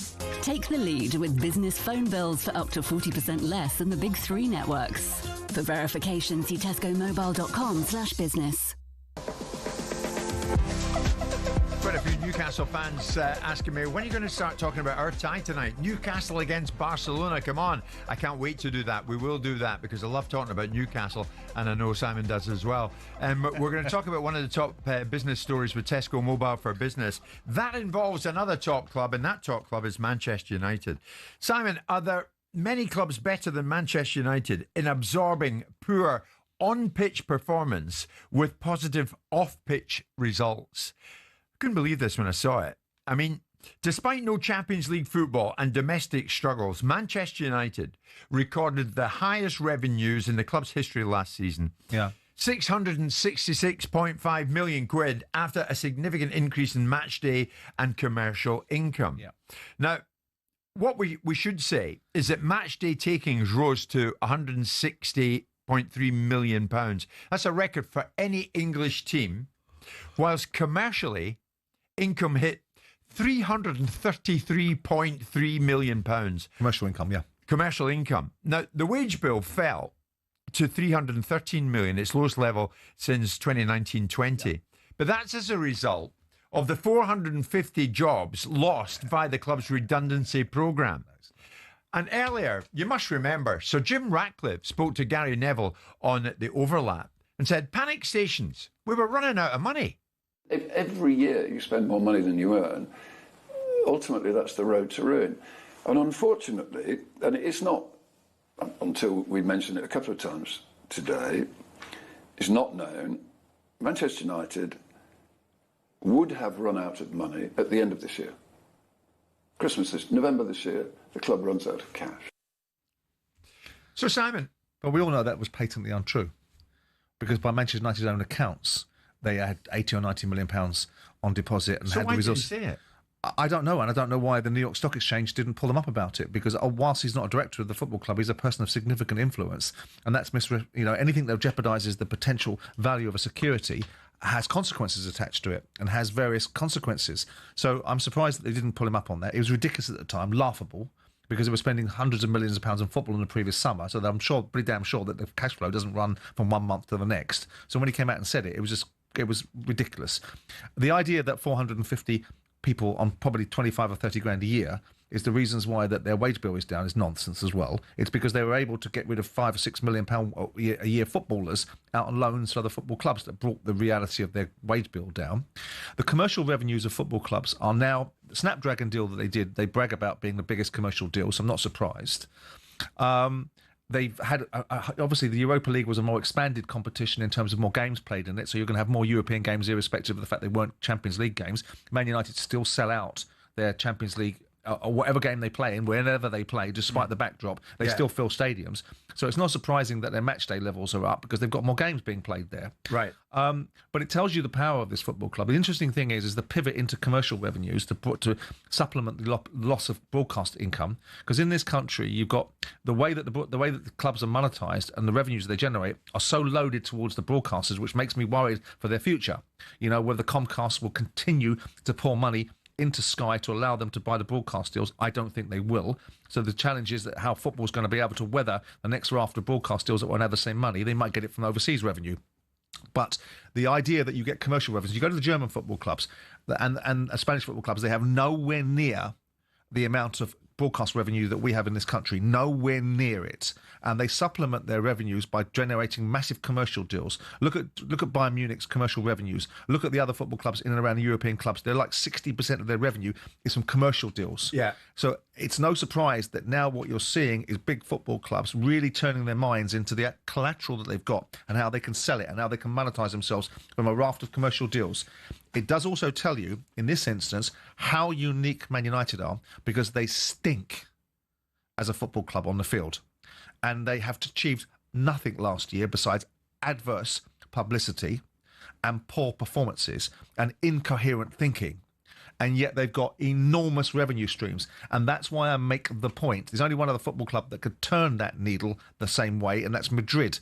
that do the same thing at times when they're not quite at their best. Right, but in England, no one comes close to United. Well, they can be a shambles on the pitch. Off the pitch, they hit the back of the net with ease. But you'll only prove that by the current side. We've seen this when the Premier League started in 1992.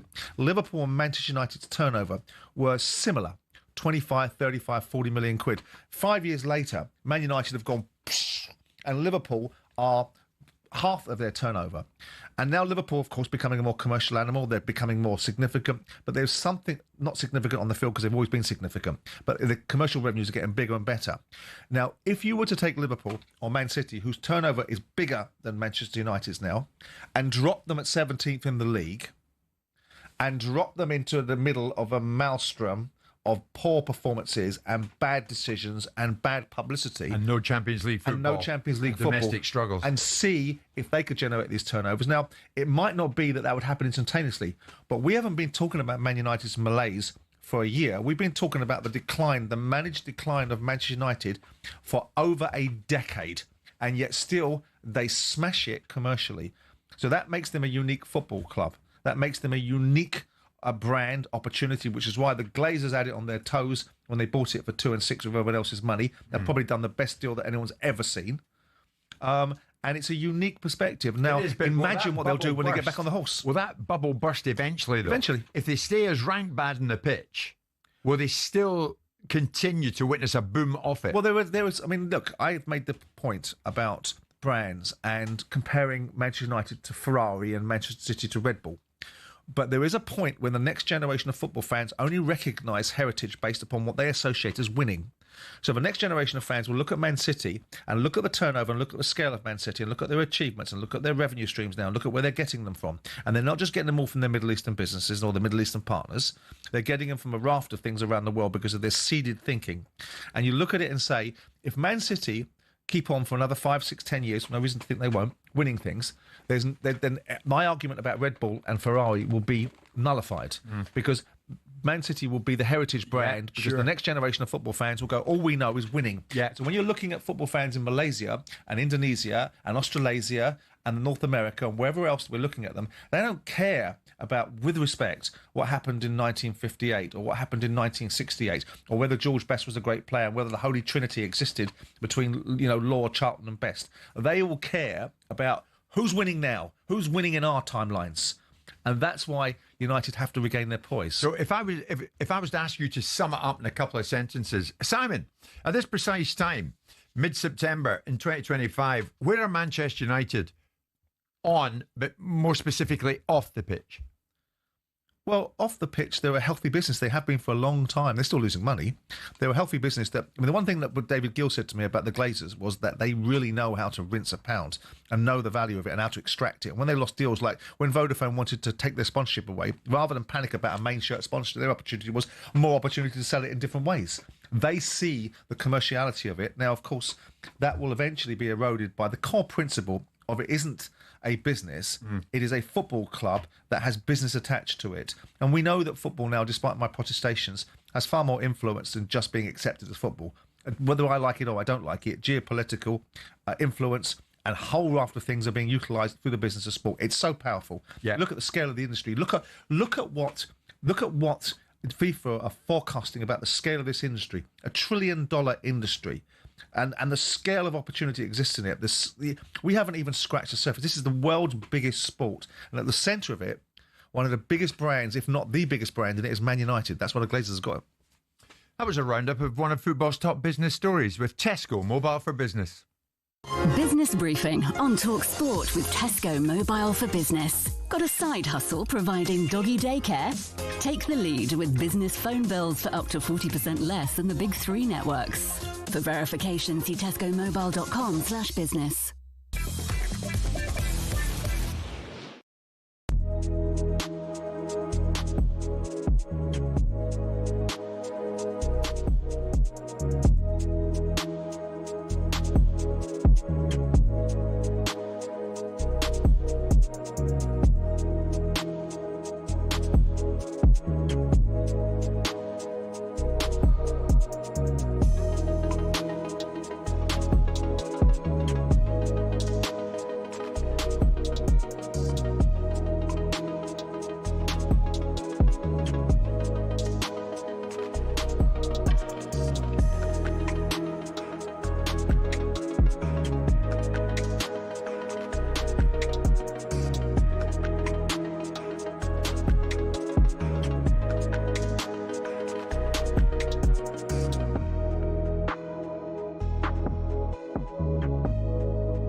Jose Mourinho has agreed to become the new Benfica coach. He'll begin a 2-year contract with his first Champions League game back at Stamford Bridge a week on Tuesday. Elsewhere in the Champions League, Arne Slot says Liverpool can't keep relying on late goals to win games after Van Dijk's 92nd minute header against Atletico Madrid. But Florian Wirtz is growing into his role. He's getting fitter and fitter and adjusting him more and more to us, which is normal. You need a bit of time to adjust. We all know how much quality he has, but sometimes people forget that he's a 22-year-old that goes for the first time abroad. Chelsea were their own worst enemy in Munich. Some sloppy defending helped Harry Kane score twice in a 3-1 defeat to Bayern. But Enzo Maresca says Jonathan Tah should have been sent off for smashing into João Pedro. For me, it's clear red card, yeah. Because there is not, I already said also in the Premier League, when there is not intention to go for the ball, and just intention is to kick another player, why is no red card? And in the Eubank Jr. versus Ben rematch press conference, Eubank Jr. kicked off again, but this time at Eddie Hearn. Chris. You know the drill. I'm not going to You are. anything you say. Okay, then don't listen. I'm a bad guy. No. I'm in this. All I was going to do was say a few words about Ricky Hatton. There's loads more on November's fight on talkSPORT's boxing YouTube channel.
It's showtime on talkSPORT with BetMGM. Get ready for the golden era of sports betting.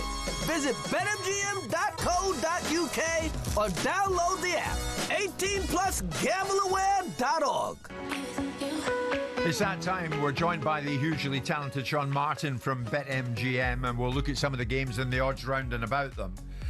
Sean, good morning to you, sir. Swansea 3, Nottingham Forest 2. What's happened to Ange? You love Ange.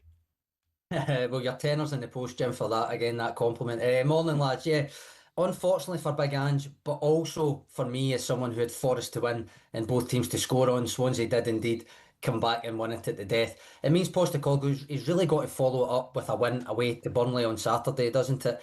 They're 23-20 favourites to do that, with Burnley 49-20, so just a shade under 2.5 to 1.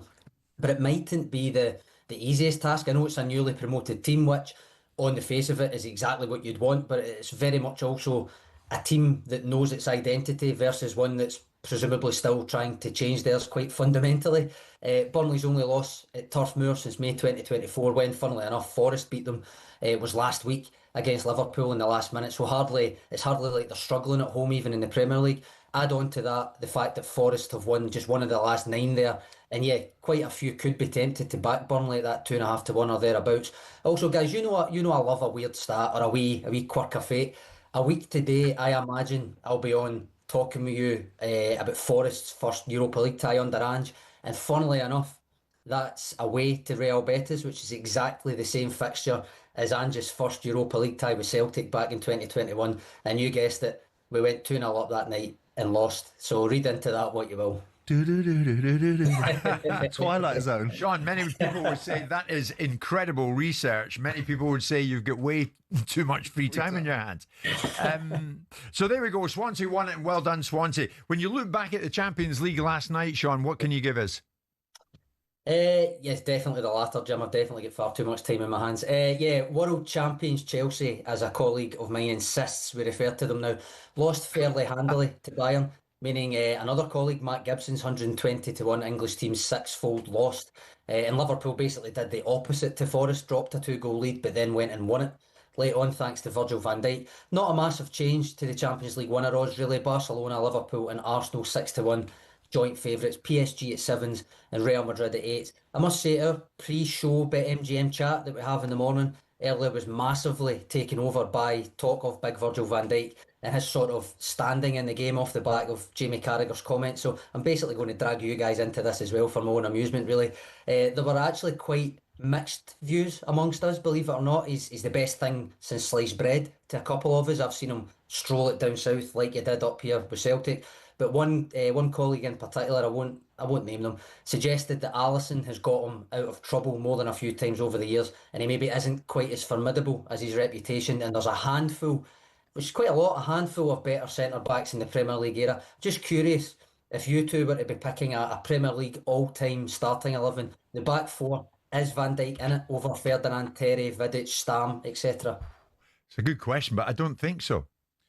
I don't think he'd be in it. An all-time Premier League back four. I think he's a really good centre-half. Rio would be in it. I mean, I don't know. I mean, Terry would be in it. Isn't he a left-sided centre-half and John Terry's a right-sided? He is a left-sided centre-half, even though he's right-footed. Yeah. And John Terry's a right-sided. Adds points to him. I think. I think he's a top. I think everybody gets everybody out of trouble at some particular time. That's the object of the aim at certain times. Well, I do it every day. I think he's a Virgil van Dijk is one of the best centre-halves we've seen in the Premier League. No shadow of a doubt. One of the best. So would he be in that all-time? Well, he'd be in the conversation. Best Premier. He'd be in the conversation. Absolutely in the conversation. I was more interested to hear that you have a pre-show MGM chat. So was I. Does Charlie go to it? Who the heck goes to that? Charlie is there. Does he? He didn't even know Palace were playing in the Cup the other day. So Palace were playing. I heard that. We're all allowed a wee brain fart now and again. Don't worry, we like Charlie. So Newcastle against Barcelona tonight in the Champions League, and it's live on talkSPORT. Well, yeah, a couple of games tonight. We've just spoken about one Premier League great, another one in action tonight. Surely a shout for any attacking midfield spots in an all-time 11. Of course, Jim, I'm speaking about Scott McTominay being back in Manchester. Great. But no, Kevin De Bruyne returning to the Etihad with Napoli. 2-1 for the Belgian to score or assist. Quite a tasty option, I think. In terms of the match odds, City are 13-20 favourites. Napoli 21-5 underdogs, having never won an away game in England, though Antonio Conte does actually have a winning record against Guardiola himself, and it's 29-10 the draw. The other big game tonight, as you say, certainly the one my colleagues down in Newcastle will be obsessing over at the moment. St James's Park will be rocking. Barcelona are in town. Memories of Faustino Aspria's hat-trick against them, do you remember that? Yes, do remember that. 28 years ago yesterday that was. It's 14-1 for that exact correct score again tonight. A Newcastle win is 29-20. Barcelona 33-20. The draw 27-10. So the Magpies are marginal favourites going into it, even though Barcelona are up there as co-favourites for the tournament. And an alternative wee bet suggestion for folk here is basically just backing the physicality of Newcastle, really. So Newcastle to pick up the most cards in the first half and also pick up the most cards in the second half. It's coming in at just over 5-1, lads, which I think could be a good one. It's a beauty. It's a great tie. I mean, it's a wonderful tie. I know Simon gets a bit ill when I start enthusing so much about Newcastle, but the atmosphere there tonight, when Newcastle take on Barcelona, will be like nothing on earth. Eddie Howe was talking about it. It is a historic fixture. I think it's one that, as soon as we realised we were drawn against Barcelona, it had a sort of a magical feel to it.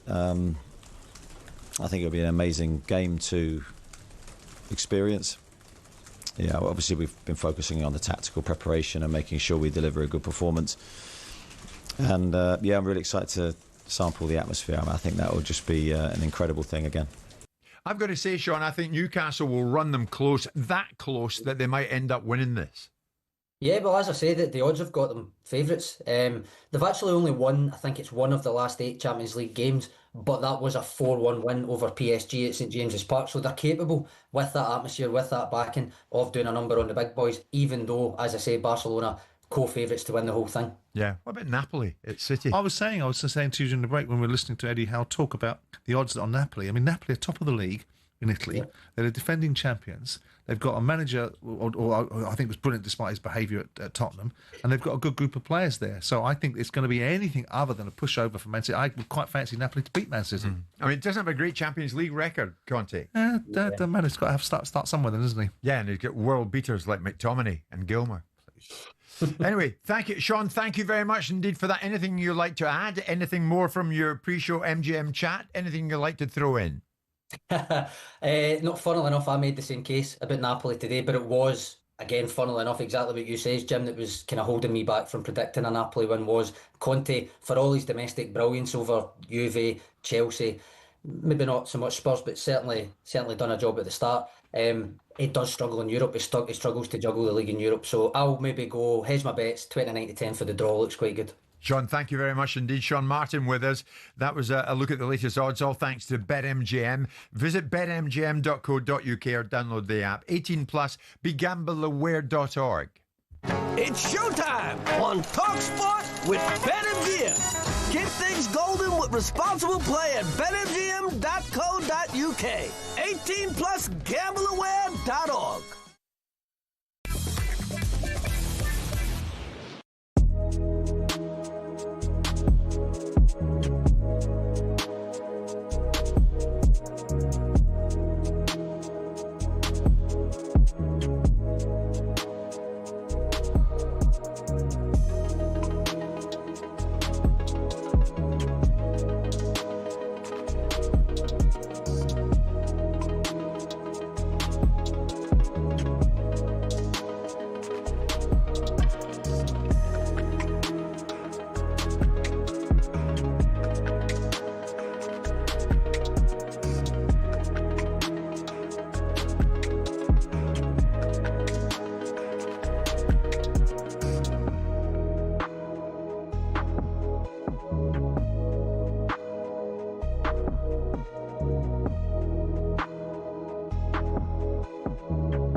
Jim White, Simon Jordan, live on talkSPORT with Selco Builders Warehouse. Check out this month's real deals at selcobw.com.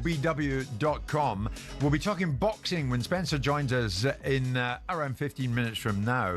But behind the scenes in the world of football, there could be a major fight going on. And it'll be very interesting to find out how this is going to go. Simon, we talked about the World Cup earlier on this week, next year's World Cup. It could yet become the biggest platform for agendas next summer, whether we like it or not, with domestic political tensions in the States and global issues very much to the fore. But here's the thing.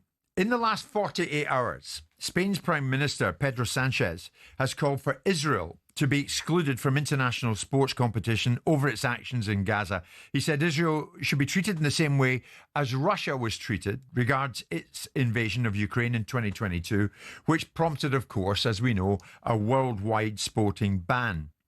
Israel are currently third in their qualifying group. They're trying to get to the finals next summer. And they've got a real chance of securing at least a playoff spot. They're currently 6 points behind the group leaders Norway, but level in points with second place Italy, with 3 games remaining.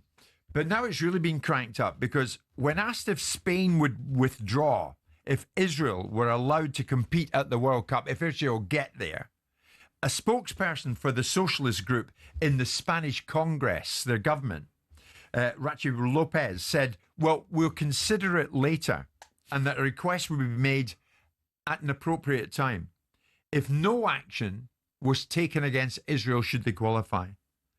So in other words, Simon, Spain are really laying down a marker here. If Israel find a way of qualifying, then we might well withdraw. And we might well not. I mean, this is having lived in Spain for years, I know some of the tendencies of the Spanish governments to make the most ridiculous observations and assertions. I mean, the international community has a strong view. I mean, I think the Russian situation with the invasion of Ukraine was very different. I understand that you have to walk very carefully along this line about what people do and don't think. October the 7th and Israel's reaction to it is a debate. And there are atrocities all over the world, like I've said previously. It's interesting to see who's the arbiter of which atrocities result in which reaction to them. Yeah. I understand that there are security issues around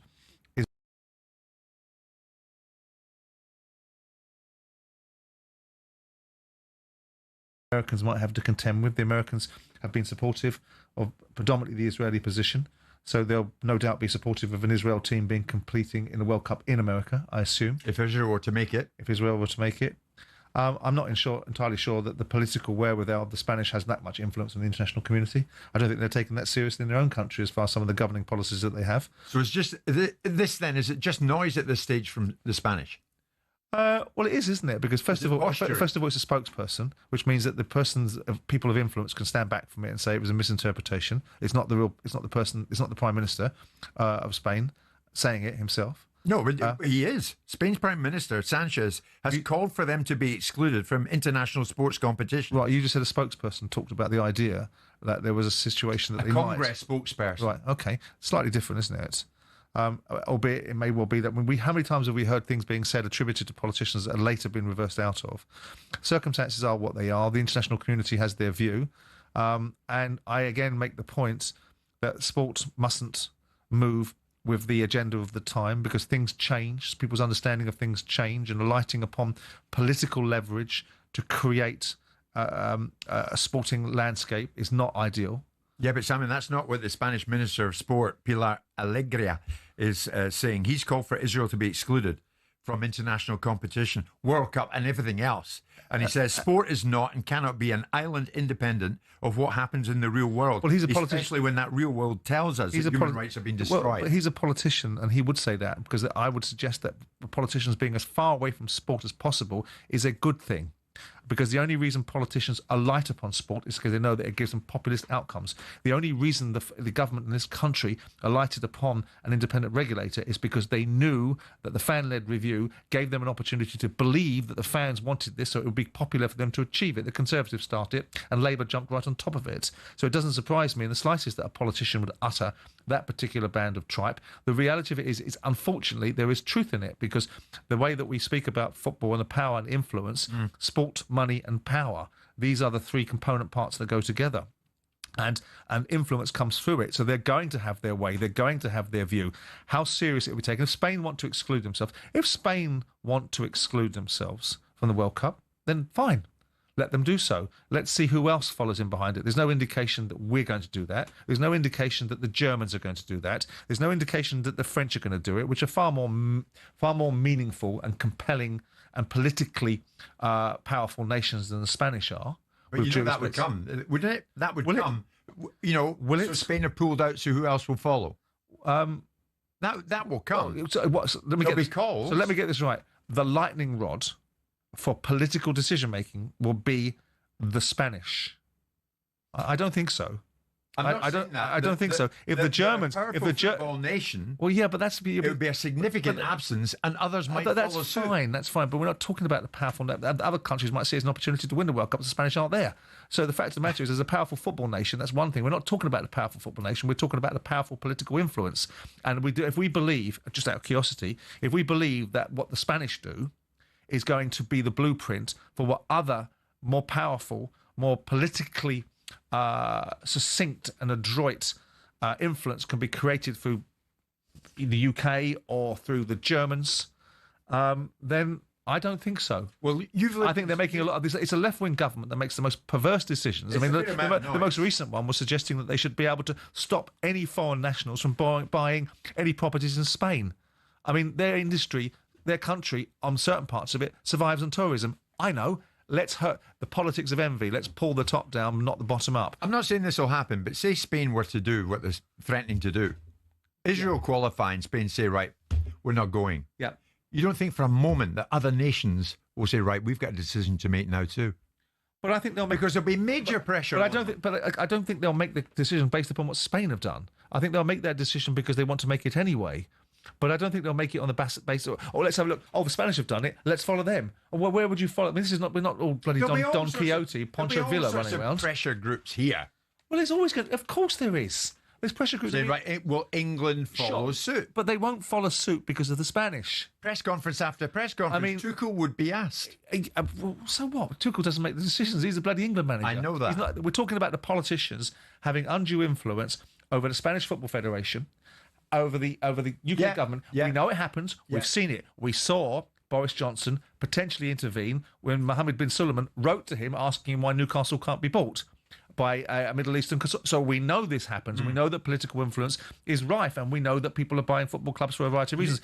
On an international level, do you believe you've lived in Spain a while? You know how they operate. Yeah, I think you've done business in Spain. Yeah, they're posturing at the moment. If Israel qualify, do you think they'd stand by their word and say, right, we have a big decision to make? The decision is we pull out. Well, it'd be interesting to see whether an edict or a directive, shall I say, would be put from the Spanish government to the Spanish Football Federation. Because, by the way, you do realise that political influence in sport is not tolerated by the governing bodies of sport, UEFA and FIFA.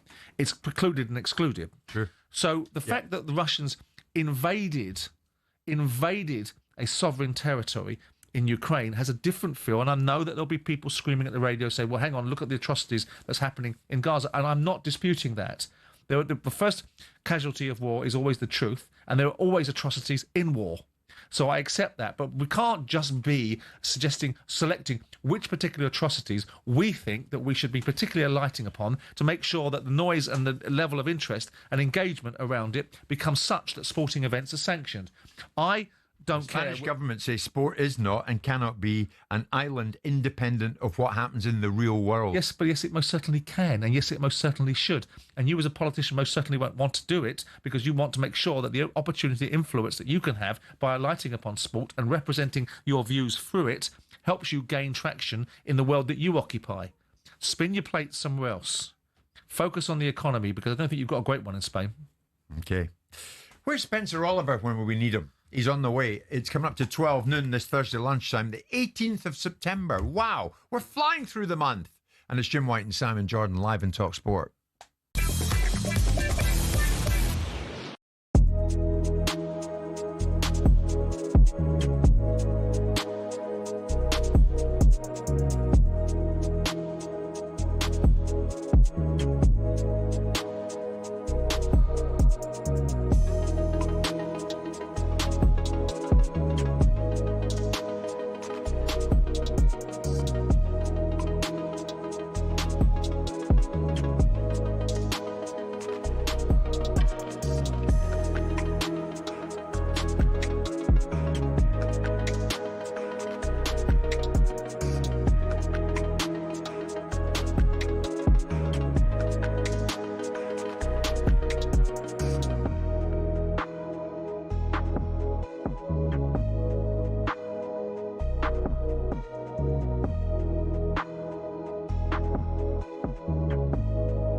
12, I'm Nick Ellaby. Good afternoon. We understand Slaven Bilic is a shock contender to return to West Ham if the club decides to get rid of Graham Potter. The West Ham board aren't happy with recent results. 3 league defeats in 4 this season. Our chief football correspondent is Alex Crook.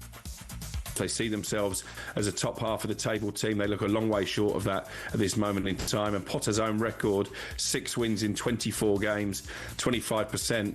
That isn't really enough to keep any manager in a job.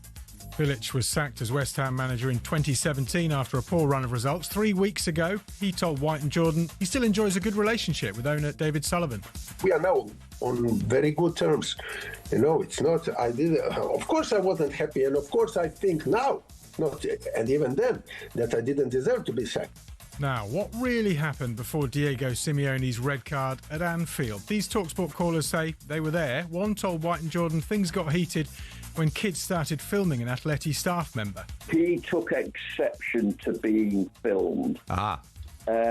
He started smashing the phones out the kids' hands onto the floor. When Van Dijk scored, us the fans thought we had the last laugh, and that's when we kicked off at there, dugout screaming and shouting and jumping up and down. Simeone says he was abused. Now another Atletico Madrid staff member has been accused of spitting at a Liverpool fan. And Wycombe Wanderers say they've parted ways with head coach Mike Dodds and assistant Pete Shuttleworth. Wycombe have lost 5 from 8 in League One. More at talksport.com. talkSPORT News. The first migrant's been sent back to France under the one-in, one-out deal, and President Trump's arrived at the Prime Minister's countryside retreat for talks on wars, trade and tariffs. More from the news team at past. talkSPORT weather with QuickFit. With a huge range of premium brands available, we've got what you need to drive away happy every time. Visit your local centre or quickfit.com and book today. An unsettled day, cloudy showers and some longer spells of rain, especially in the north and west.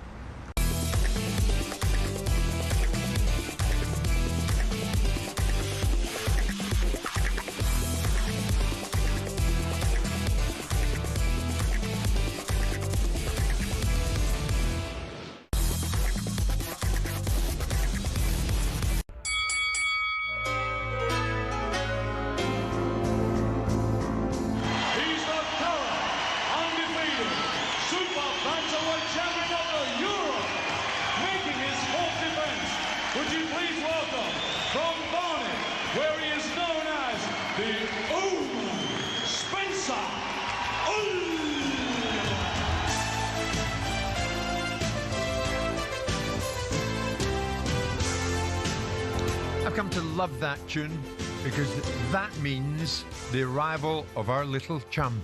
Spencer Oliver is in studio with us this Thursday lunchtime.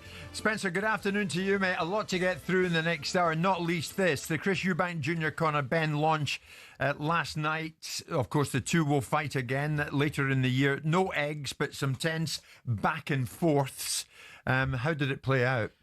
Yeah, it was a weird atmosphere, really, at the press conference in light of what had just happened with Ricky Hatton, and I think Conor Benn was very emotional. Didn't really say too much because of his connection with Ricky Hatton. You know, he first come over to England from Sydney. Ricky took him under his wing. He trained up there with Ricky. So there was a lot of emotions flying around. And Chris Eubank Jr., as always, a genius at what he does in those press conferences, was talking, wouldn't allow Eddie to talk, and kept shutting him down. And yeah, it was an unusual press conference because of the circumstances surrounding Ricky Hatton. And on that, there was a bit of a jarring moment, wasn't it? Because Eddie Hearn wanted to talk and I think maybe pay some kind of tribute to Ricky Hatton. And Eubank Jr. wouldn't let him and closed him down, shut him down. Absolutely. I think that what happened was this was sort of middle of the press conference. So Eubank Jr. had it in his head exactly what he was going to say, where he was going. And, like I say, he's great at that. He's a tremendous salesman, for sure. And he was talking about various things that had happened to him and the wrongs of what was going on in the dressing rooms and after the fight when he was dehydrated and couldn't get out of the venue and he feels that he was blocked in there. They weren't allowing the ambulances out. All sorts of shenanigans going on. Eddie Hearn then said, look, can we pay respects to Ricky Hatton? At this time, he was going, Eddie, and he just kept shutting him down. And I think people found that a disrespect. But I don't think Chris meant anything by that. I think he was totally tunnel visioned into what he was saying. Oh, I think, did he not? No. But I know what I'm saying is I think he was totally, because he released a statement after saying, look, I loved Ricky Hatton. I pay respects to Ricky Hatton, and I think the timings. I just think that he got caught up in the moment more so. But of course, it looked disrespectful on the surface of it. It did look disrespectful at the time spent. I mean, do you think that Eubank Jr. should have shut up then and stopped this onslaught on Hearn? Yeah, but I'm inclined to allow Eddie to talk about Hatton. Yeah, I understand that, but I don't think there was any intention to be disrespectful of Chris Eubank Jr. I think his disrespect would be levied at Eddie Hearn or Conor Benn for the reasons that he may well have. But I don't think he'd want to have illustrated any disrespect to Ricky Hatton. I don't think Chris Eubank Jr. is that way inclined.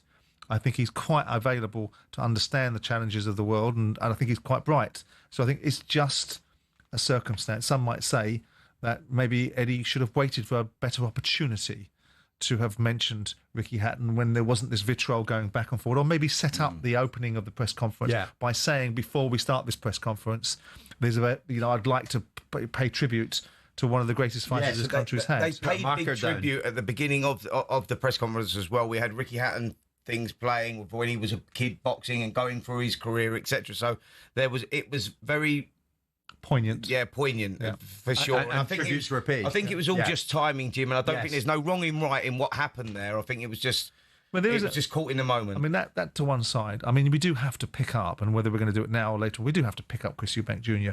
on his observations, because they are utter drivel. Well, I'm glad, utter Simon, drivel. You've taken us right to that. So let's get into this then. There were all sorts of allegations from Chris Eubank Jr. at yesterday's presser as to what actually happened after the fight. The fight, of course, won by Eubank Jr. Over Conor Benn. But then he was in an ambulance. They were trying to get him away from the Tottenham Hotspur Stadium. And then it all got extremely seamy between Eubank Jr.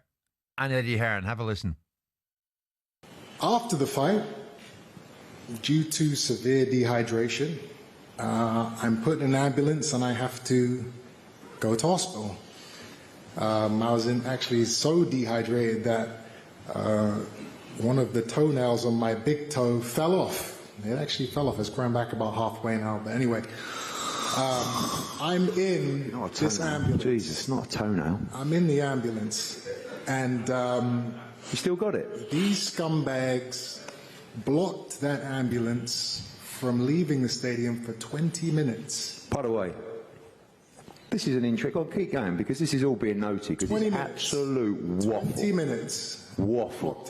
Waffle. I'm laying there in a gurney, oxygen mask on, and the car cannot move. They will not open the gates to let us leave.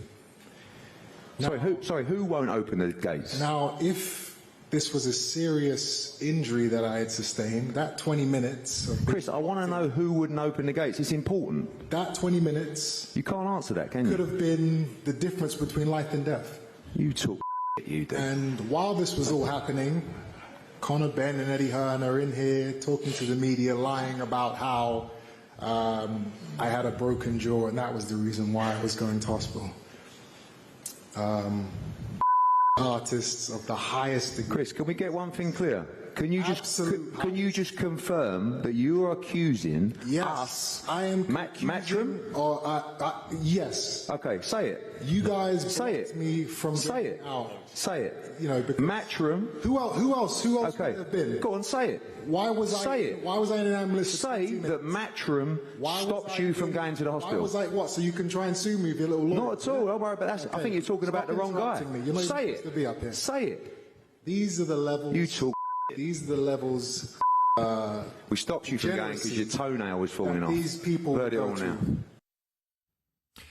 I was at the fight, and then I saw you, Spencer. In the aftermath, I was inside the Tottenham Hotspur Stadium, Simon, and I was talking to Conor Benn. And the general chat was, Eubank Jr., he's off to hospital. He's gone to hospital. And there was no discussion that anything untoward had been going on, was going on, or was likely to go on. What is your take on that? Because Hearn, as you heard, is trying to get Eubank Jr. to commit. We stood in your way, basically, as you tried to leave in an ambulance. But the fact of the matter is, this is the narrative they have to spin up for this particular fight now, because now it seems to be the conversation is between Eddie Hearn and Chris Eubank Jr. I thought he was fighting Conor Benn. I thought that was the interesting fight side of things. And I'm tired of this. Listen, it was a good fight, and lots of people give it a lot of commendations. But I'm tired of this nonsense that's being spun out there and being bought into. The reasons why, in part, Chris Eubank Jr. had to go to hospital because of the dehydration is because he elected to take £1 million bonus to not have a rehydration clause. So why does everybody else have to be so concerned about his health if he's not concerned about it himself? And this narrative has got to stop being spun out. Now, it's ridiculous. I mean, as much as I have my issues with Eddie, I happen to think he's probably the financially best sports promoter in the world, as he'll tell you, no doubt, on his Netflix series, every time everyone gets an opportunity to listen to it. But this idea that Eddie Hearn or people like Eddie Hearn would have been stopping an ambulance on an environment that Eddie Hearn doesn't own, is renting from Tottenham Hotspur, and the responsibility for the stadium and its policing of it would in part fall on Tottenham Hotspur and its management, is just ridiculous. And the only thing I can think of is this is the shtick that this fight is going to have some of its press conference and some of the hype around it and some of the clickbait opportunities to regain the interest that people supposedly already have in it. Is it dangerous talk from Eubank? It's just air. It's nonsense. Well, it is dangerous talk because I think he was making some very strong accusations there, and Eddie was trying to force his hand by saying, "Come on, say it, just say it. Yeah. You know where you're going to end up. We're going to end up in court here." So, Chris and Eubank were saying it could have been a matter of life or death. Absolutely. Look, if he'd been badly injured. This is the first we've heard of it. After the fight, as you said, Jim, we were all there, and we'd heard that Chris had gone away in an ambulance. He was on his way to hospital for rehydration. By the way, if he's so concerned about that situation, why is he fighting the same weight again? With the same contract, same rehydration clause. It's nonsense, utter nonsense. And Eddie's a big boy. He can take care of himself. He likes the rough and tumble of it. And he wanted to elicit some response. He's already got his backside smacked by Frank Warren for saying silly things, Chris Eubank Jr. Yeah. He won't go so far. And he's okay, you get your silly little lawyers involved. No, the alternative is, Chris, you don't get to say what you want. Well, what we do know, Simon, in the boxing side of things, it's one hell of a rivalry. After all the great fight events of 2025, where will Eubank bend this period with these two? Where will it sit in people's minds in terms of their highlights? Will it be an event that lands in most fans' top three? I personally think, because I think it's got to be. It was a great event, Simon. It was incredible, the atmosphere and what they both left in the ring. Listen to what he's saying. He's saying, in the great scheme of things, of British rivalries that have gone on, where will this rank? Pack it in. Neither of these fighters have actually won anything. It's not about that. It's confected confrontation based upon a legacy of their two fathers. Are you seriously telling me that you're going to put this up with some of the great British fights and rivals we had over the years? Over the years, this was definitely up there. You can't deny that was a great fight there, and the rivalry That's not what he said. Speaks for itself. That's not what he said. You said about being in the top three. In the greatest rivalries between British fighters over the years, whether you put Frank Bruno against Lennox Lewis... Name me your top three. Of British rivalries? I mean, I've just given you one. Do you not think Lennox Lewis and Frank big Bruno. British rivalry then? Well, I think it's a confected one. If you take out their parents' achievements, but they're there. Those two would be what? No, they'd be fighting for 50 grand. Yeah, I know, but that's the point. That the parents' achievements are there, and they are their father's sons, and that creates the rivalry. Surely. Okay. The difference. If you just take the year of 2025. It's got to be up there amongst the top three most intense rivalries. I mean, Wardley Hunis. Forget that. That's not a rivalry, is it? Bivol Beterbiev. Smith Buatsi. But that's a sporting rivalry, isn't it? It's a sporting rivalry. Beterbiev Bivol is a sporting rivalry between two great fighters competing for the ultimate prize of being the undisputed champion in their weight class. That has a sporting rivalry. What we're confecting is a social rivalry because it suits the media to do so by building up the backstory. I think it's a load of boxing matchup. I think it's...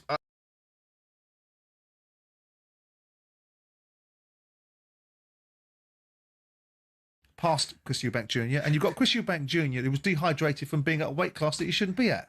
If you want to make that the story, then fantastic, but I'm not going to. And everyone else can, and that's fine, and they can turn around and say, I'm a mean-spirited In terms of boxing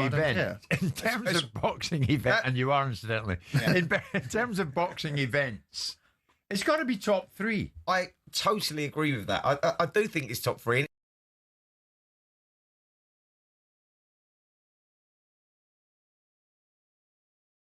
Simon, I think that most people would agree with me. You try to sell me Mike Tyson versus Jake Paul, Listen, so you can keep going back to that one, but we're talking about real fights here. We're talking about real fights I know here. you're super happy. And that was a real fight. You cannot deny that. That was insane. What we saw in there, we got a little bit of everything. Were you at Wardley Hunis? Of course it was. Yeah, Wardley Hooney. Yeah. Where does this fight? How does this compare? It doesn't compare. It was a great fight, but it doesn't compare to what we got there. He's not. First of all, it's not a British rivalry because he's an Antipodean. Secondly, Uli Hoeneß is not who he fought. He didn't fight a German footballer. A boxing event. Wardley Hooney. Justice Hooney. Now you decided, Simon. You told the world, "I'm going to that at Portman Road." I think it's a proper fight. I'm going to make an effort, and I'm going to go. I think it's a proper fight. Well, now, right, had you been, do you think at Eubank, was a better fight than Eubank Ben? From the point of view of what it actually... No, as a spectacle. Actually, as a spectacle. Well, I'll answer the question. What it represented to me was a legitimate fight for legitimate reasons. This is just a land grab. The second fight, this fight here now, and the public are such wallies to buy into this. Right? This is a pup. This is two people that are fighting for nothing besides your money. And that's fantastic if that's what you want. Not for me. But it's a great fight. It's a great fight. Will it be a sellout again, Spence? You bet it will. And it'll be bigger numbers than the first one. Give them what they want. Give the fans what they want. I agree. But the public are wallies. It's Thursday lunchtime, and we're live on talkSPORT.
EV Lover on talkSPORT with Arnold Clark Charge. Ultra rapid EV charging at an ultra low price. Find out more at arnoldclark.com.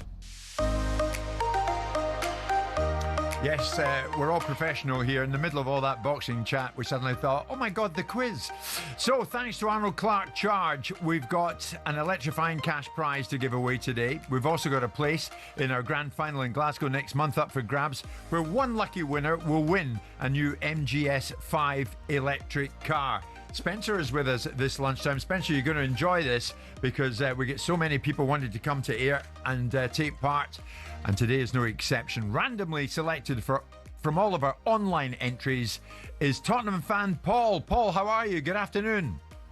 Good afternoon. I'm fine, thanks, Jim. Good, mate. Good. We want you to be a winner here, and I want to try and help you. So, you know how this works, Paul. You have 60 seconds on the clock to answer as many questions about sporting speed and power as you can. For each correct answer, you'll earn yourself a point and 100 quid. You're allowed to pass, Paul, if you don't know the answer, but we can only accept your first response. If you're our top if you're our top point scorer by the end of the week, along with the cash, you'll win a place in our grand final in Glasgow next month, where you could win a brand new MGS5 electric car. So I think 6 is what we're aiming at here. If you can get 6 right or more, then you're in with a shout, Paul. You up for that? Yeah, give it a go. Give it a go. Paul, let's do it. Bill, let's get 60 seconds on the clock. And Paul, with Simon in the background making notes, that always disturbs me. Paul, your 60 seconds start now. The New York Giants compete in which sport? NFL. Correct. Known for his incredible speed and skill, which Welsh footballer holds the record for the most appearances and goals for the Wales men's team? Gareth Bale. Correct. Which team did Sebastian Vettel win all 4 of his world championships with? Red Bull. Correct. Caleb Dressel set the Olympic record for the 50-metre freestyle swim in 2021. Which city hosted those Olympic Games? Paris. Tokyo. Keith Gillespie holds a record for the fastest red card in Premier League history. Which team was he playing for at the time? Newcastle United. Sheffield United. Which powerful Indian cricketer holds a record for most sixes hit in 2020 international matches? Kohli. Rohit Sharma. Sol Campbell has been part of 4 FA Cup winning teams in total, winning it 3 times with Arsenal. But with which team did he win his 4th? Portsmouth, correct. In Rugby Super League, which team have won the last 2 grand finals? Pass. Oh, Paul. It was Wigan Warriors. Wigan Warriors. Paul, well done, mate. That was not easy. You got 4 correct answers, so you've won 400 quid.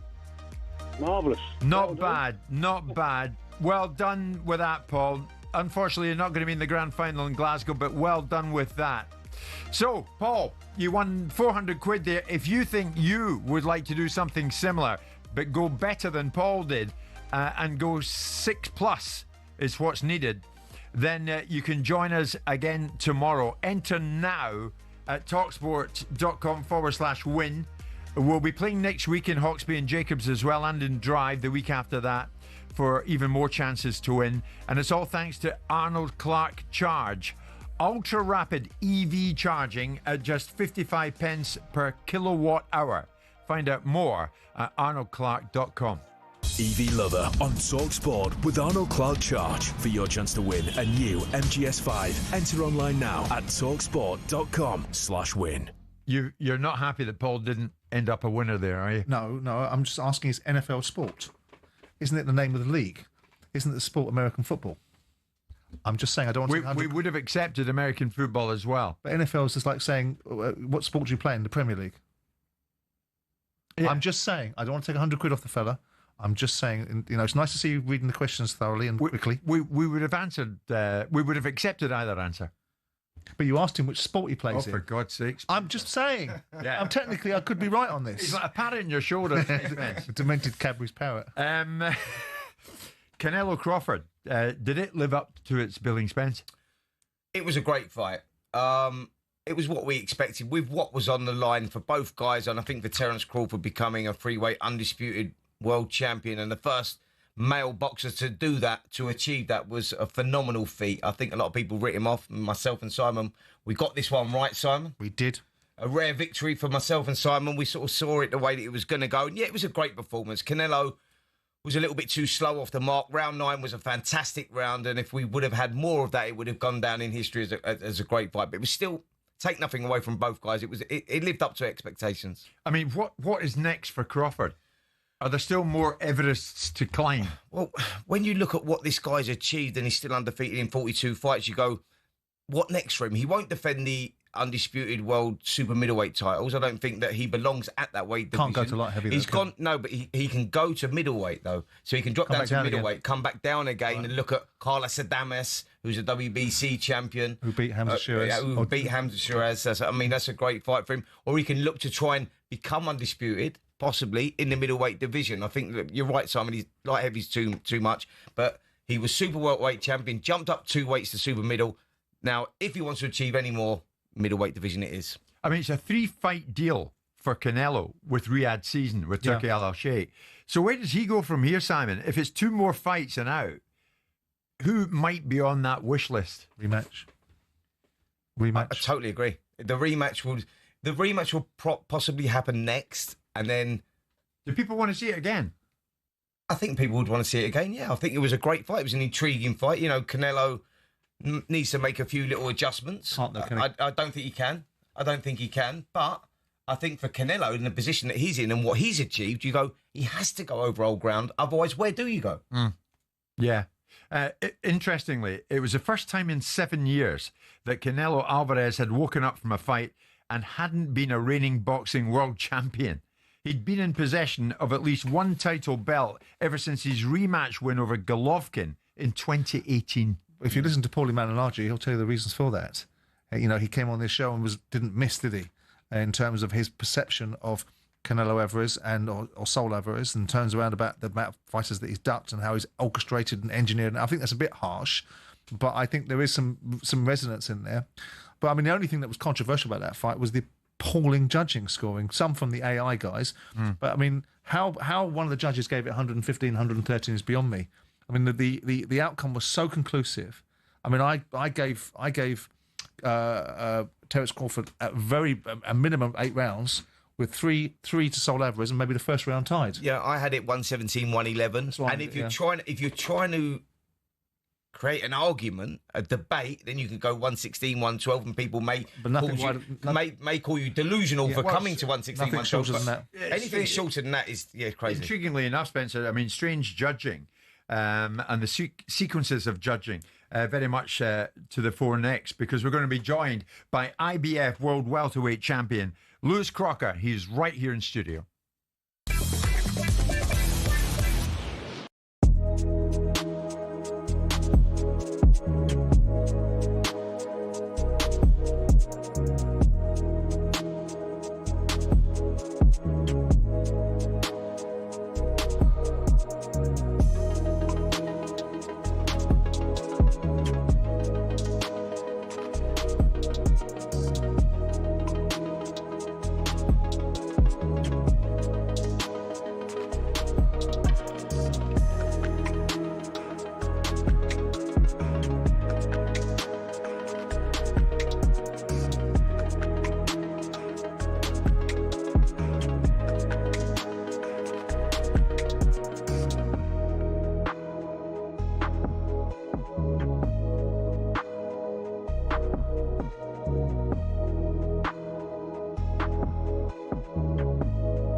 keep relying on late goals to win games after Van Dijk's 92nd minute header against Atletico Madrid, but Florian Wirtz is growing into his role. He's getting fitter and fitter and adjusting him more and more to us, which is normal. You need a bit of time to adjust.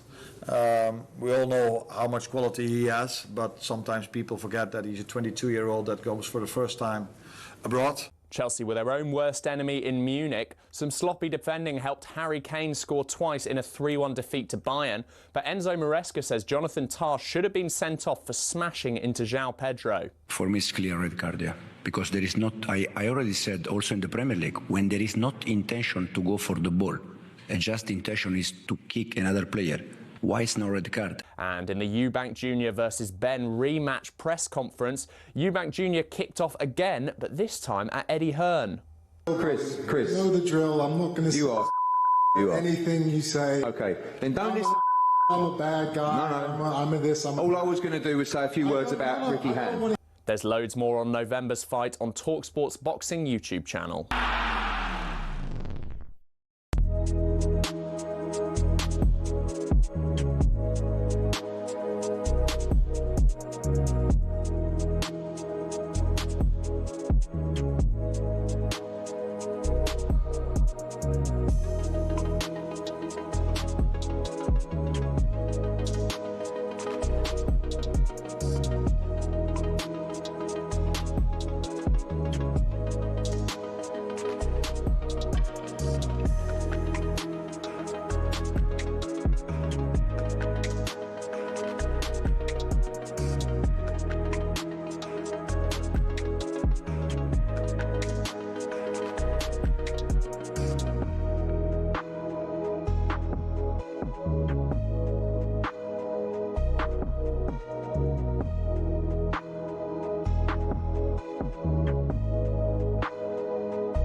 Update on talkSPORT with DAZN, the global home of boxing. Sign up now at dazn.com/boxing. And that is right. Just a reminder that DAZN brings you over 185 fights a year and an undisputed schedule featuring stars like Dave Allen, Josh Buatsi, Jaron Ennis, Nathaniel Collins, and many, many more. Sign up now at dazn.com/boxing.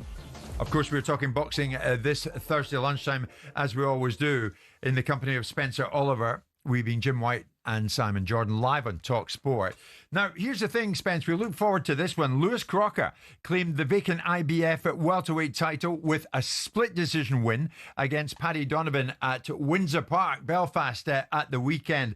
It was in some ways a night of vindication for Lewis in this rematch, having won the first meeting between the pair back in March by disqualification. And as if by magic, Lewis Crocker is here in studio with Simon, Spencer and myself. Lewis, good afternoon to you. The dust is settled. How do you reflect on Saturday night? Oh, what a night Saturday night was, mate. Every day that I wake up, mate, I just, like, I'm a world champion, do you know what I mean? It's like everything I ever dreamed of as a kid, and everything's happening now, and to do it in Belfast at Windsor Park, as a big underdog, it's just everything about it was amazing. The first All-Irish World title fight as well, do you know what I mean? So to make history on Saturday means everything to me. Windsor Park, he's right. I mean, what did that mean to you? Oh, mate, like, I remember I was warming up and I could see, like, there was a drone shot of the stadium. And it's like, this is happening right now, do you know what I mean? And going out there to the fans and everyone singing, it was just, like, the night couldn't have been any better. So you was on the undercard, actually, of Cole Frampton some 7 years before that, right, at Windsor Park, and that was the last time they actually had a fight there. For you to be topping the bill there must have been some buzz, man. Oh, mate, like, that's the first world title fight at Windsor Park as well, do you know what I mean? So I think it was only my sixth fight or something that time round. So, like, it's crazy because it felt like just yesterday that I was doing that fight and I fought for a world title there now, so it's crazy how time flies. It was incredible, the amount of controversy surrounding that first fight, with you throwing that shot and the bell ringing, getting hit with that shot as the bell rang, and, you know, Donovan getting disqualified. It called for a rematch. It made it bigger. It made it better. And you changed tactics there. Billy Nelson's a great boxing student, and you changed tactics. You was holding back more. You was catching the more eye-catching punches, but he was delivering more, and we ended up with controversy again with some of the scoring there. Yeah, well, that's it. Like, if you look at the fight, you know, I knocked Donovan down twice. There's not a mark on me. I landed the more cleaner shots, the more hurtful shots, and the judge has seen that. Do you know what I mean? Well, that's what I was telling the guys in here. I said it's what you go for. It comes down to subjective scoring, what the judge likes, because you was landing the eye-catching shots and the knockdown in the third round and the fifth round. The fifth round, the bell actually saved him. He was gone then, to be fair. The bell couldn't have come at a better time. But he was landing more volume, and it's what you go for, isn't it? And I think that's what it comes down to here. So you're always going to have controversy surrounding a contest that goes that way. Of course, do you know what I mean? As like, and people can have their opinions anyway. Yeah, exactly. But, do you know what I mean? And everyone has one. But at the end of the day, the people who matter most are the ones with the best seats in the house, and they scored it in favour of me. And, you know, just hearing that, and like you seen, there was a close fight. Do you know what I mean? Like just when I was hearing 114, 113, do you know, it was that close of a fight at the end, but just hearing Belfast, Northern Ireland, it meant everything to me. How did you approach the second fight, Lewis? Because you went into the first fight as the favourite. Most people felt that Paddy Donovan, me included, was winning that fight, and most people, including myself and Spencer, picked Paddy Donovan to win the second fight. Ooh. So how? And Spencer actually thinks he did. Whether he's going to say it now or not is a different matter. What you thought? I thought he'd done enough in the second. That's what I said to you. But my question was, having gone into the first fight as the favourite, all the ramifications of the first fight, going into the second fight now with people expecting Paddy Donovan, us included, what was your mental approach to that? What was your thinking behind the way you approached the fights? Look, you could see in the first fight that what I was doing wasn't working whatsoever, Yeah. so we had to change tactics like completely. Donovan's a world-class fighter, and there's no doubt that he will be world champion one day. So I had to make him miss. And like, who would have thought? Nobody would have thought I'd be the one who was countering Donovan. Do you know what I mean? Yeah. So I just had to change things, and I knew he was a far better fighter than what I showed the first time round. And I showed that on Saturday. Was he surprised, Lewis, that you changed tactics? So definitely. You know, vividly? like he was confident when we went to touch gloves, and he says no excuses. You know, I was at the start, but as soon as them knockdowns happened, like I could see that the scar on his face. You know, that was a different fight. So it was. It was a completely different fight, and you seen in the corner, like they were saying, you need this round to him. Do you know what I mean? And if there was like 10 seconds left on that bell in the fifth, I'd have put him out of there. But that's not easy to do, to change tactics like that, because you're known as a certain sort of fight that comes forward, you're aggressive, very heavy-handed, as we saw in that fight and the first fight as well. But to change tactics like that, it's not an easy thing for a boxer to do, and like, because you come with a totally different game plan that probably surprised him, because the rounds that you did nail him in the third, and especially in the fifth when he went over, that was a heavy knockdown. You was taking your time, you was waiting for the opportunity. He come forward throwing the shots, momentarily switched off, and you nailed him on it. But that was all the game plan, right? And that's not easy. No, it's not easy, and that's the thing as well. Like, people say, is like, you know, like, you had him hurt, why didn't you go out in the sixth? But I was like, I want to stay disciplined, so it did. And I was like, imagine I go out in the sixth and I go to put it on him, clash of heads, you get cut. You know, it was like things are going right. So I stuck to my game plan, and it came out well. Did you feel that you was winning the fight, going through there? Or you obviously knew it was close, but did you feel like you was always winning the fight? Yeah, for sure. Like, I knew, like, when I was in there, like, if he was hitting me 5 times, but they were missing their hitting the shoulder thing, when I was hitting him, it was flush. Do you know what I mean? And like, so I was assuming there was winning the rounds, and I just knew, like, with obviously 2 knockdowns, it puts me 4 rounds up no matter what. And you're totally unmarked, as you say. Unmarked, like, I'm sitting right beside you in the studio, Lewis. Yeah, completely. But it's a testament, isn't it? It's a testament to Lewis that he changed the style he thought this Absolutely. fighting. It shows the length and breadth of the quality of the fighter. So you're a world champion now, but the 7-year journey, just touch on that for me. What's that been like? Oh, ups and downs, like, the whole way. Like, you could see, I always say, like, everything's meant to happen for a reason, and just like the stars aligned, like Jerron Ennis moving up, like, just everything happening at that moment. And I was off for like a year and a half. Like, I hadn't had a fight in a year and a half, like 2 years ago, like before going over, like, to see Billy and stuff. So just to be vindicated now, you know what I mean? And just like all the hard work paying off, it's great. Did you ever doubt yourself that you might not get to where you've got to today? No, because I think that's the only thing that kept me in boxing. I was like, never give up on the dream. Like, no matter, like, I was working for Vodafone, like, about 5 years ago, you know, like, while boxing as well, because, like, you need to put money, you need to get money and stuff. So it's just that was the thing. Always never give up on the dream, and I'm glad I paid off. I was speaking to somebody last night that you know well, and he was saying Conor Benn. He'd love Conor Benn. Would you? Yeah, for sure. You know, I think domestically that's the biggest fight you can make. I never had any bargaining chip to get that fight, but now I'm a world champion now, so we're both in matchroom, both in two exciting fighters, and I think it's a great fight to make. I tell you what, guys, we're going to hit a quick break. We'll come back, and Lewis, stay with us because we'll take you right through until 1 o'clock. Stay with us.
My goodness, there's a lot of love out there for this fella, Lewis Crocker, in studio with Spencer, Simon and myself. Lewis claimed the vacant IBF welterweight title with a split decision over Paddy Donovan at Windsor Park, Belfast at the weekend, and now we're discussing what might be next for Lewis.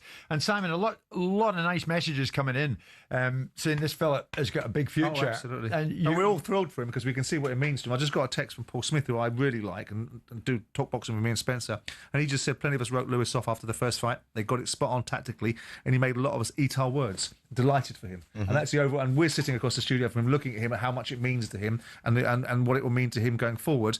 And we're thrilled for him as well. Yeah, So indeed. Great. In the passing, do you Paid now. guys, as top fighters, do you have complete faith, Lewis, in the judging in your sport? Complete faith. Yeah, listen, you don't know what happens in boxing. Do you know what I mean? It's like you've seen like a lot of decisions go either way and stuff, but try not to think about that and just try and focus on yourself. I mean, on Saturday night when the fight's over, before the announcement, do you think, I think I've done enough? I've done enough, have I? I mean, do you question yourself? Of course, like you don't know what's going to happen in that, and like especially like over 12 rounds, you know, and like what you just don't know. Wow. And also, Jim, with some of the scoring that we see today, and you go to a fight that goes close like that, and you go it's subjective one way or the other, you go it's all about the boxing gods and what one's with you, because it is one of those you just go like you don't know when it goes out. As a fighter, you get in there and you sort of think, yeah, I'm winning the rounds, I'm just nicking the rounds, whatever, but you just don't know when it's like that. I suppose which way it goes. the controversy of the first fight might have kept, I don't want to use the expression loosely, but kept the judging honest in terms of there was so much controversy in the first fight that they were going to be very, very focused on making sure that there wasn't any controversy on the second fight, and with the advent of a world title being strapped into it as well. But IBF, welterweight champion of the world. Yeah. It's a big one, mate. It's a big one. Absolutely. I bet you it sounds great. We spoke briefly there going into the break about Conor Benn. There's a number of names on the list. Before we get Lewis's take on it, you two know the fight game inside out. What do you see next for Lewis? Well, if you, on this journey, Spencer, if you're talking about voluntary, some money, yeah, where the money goes. Shows the money. You got people like Jack Catterall, Echo Esserman, who just come off a good victory over Josh Taylor. Go there, domestic fights that could happen for the world title and would be easy to make. Obviously, get another belt. We have Mario Barrios. He's the WBC champ. You know, Brian Norman Jr., he's the WBO champ. There's a world of opportunity. Teofimo Lopez. You've got Devin Haney. There's big names there. And this guy now, he's got a target on his back. Everyone wants him. He's now the man to beat because he's got that strap. And when you've got the strap, then he should be able to cash in with that and hopefully get the victories and go on and secure a beautiful future for him and his family. I mean, these are big names that Spencer's reeling off, aren't they? Sure. He's a world champion, so he's in that company. So it's important that he's guided the right way, looked after the right way. If he's got a voluntary next, this should be the voluntary on his terms. Nick Bull had a voluntary, came back to Anfield, took the fight. People said, oh, okay, it's a voluntary and it's not that level. Well, he has taken hold of his own career opportunity and destiny, and it's now those around him have got to guide him properly and look after him and make sure he gets the right fights at the right time for the right money and gets paid and then recognised at the same time. If he gets other belts along the way, fabulous. But the one thing he's got, I mean, this is a strap that I went and saw that Lloyd Hunnigan go and win off Donald Curry, in terms of that, that sort of level of performance. These are the sort of iconic names that are coming out in this weight class. This is a brilliant weight class and he's a bona fide world champion. And I look forward to him really doing well for himself. They're all talking about you. That's it. We're all talking about you. So what do you think? Yeah, like you confident about anybody? Of course, yeah. And you mentioned like you've so many big names there. Like you give your Theo Fios and then your Brian Garcias and Devin Haney's, and I'm looking at the other champions as well. You know, your Brian Normans, you have your Barrios, and then we're talking about Ben as well. So it's like there's huge opportunities there, like life changing opportunities there. Like, and it's just nice to be on that pedestal now with them names. Do you know what I mean? Like Barrios is a nice fight, mate. WBC strap, and I look at that, and I look at the styles, and I go, I know, mate. Yeah, I'm fancying you in that one, mate. That would be like, and then unifications. You go, wow, the whole thing's come. What an opportunity, man! For sure. Lewis, we're talking about Conor Benn going in again against Chris Eubank Jr. What do you make of it all? They had their presser again last night, and it all starts again. It's some circus, isn't it? It's crazy. Like watching the first fight delivered on every aspect. So it did the build up, the fight. It was senior. Tell Simon that, mate. Well, as a fan for me, it did. But I was at the press conference yesterday, and it was there. It was interesting. So I'm looking forward to the next one. What do you make of Conor Benn, the fighter? It's a great fighter. You know, tough, ruthless. You know, like you could see it like in his persona. So, but listen, Conor's always say good things about me, so I can't disrespect him. Do you think he can get victory this time? Do you think he's got it? Yeah, I think he could get victory. Yeah. Who do you think starts favourite? Eubank. I thought I had Eubank win the fight last time, so I did. Yeah. I just think the weight maybe is too big, but I mean, like the last fight take too much out of Eubank as well. Do you know what I mean? He's getting older as well, and you've the rehydration and everything with that. So it's an interesting one. What did you think of that first fight at the Tottenham Hotspur Stadium? Was it certainly one of the top 3 in the year? Do you not agree? No. Ignore them. Look at me, mate. Fury. What did you think? Was it up there? Was it top 3? I loved it. So it did. Well, personally, I loved it. So it did. Yeah, it was the top 3 for me for sure. We got there. Well done. Fighting Witherspoons.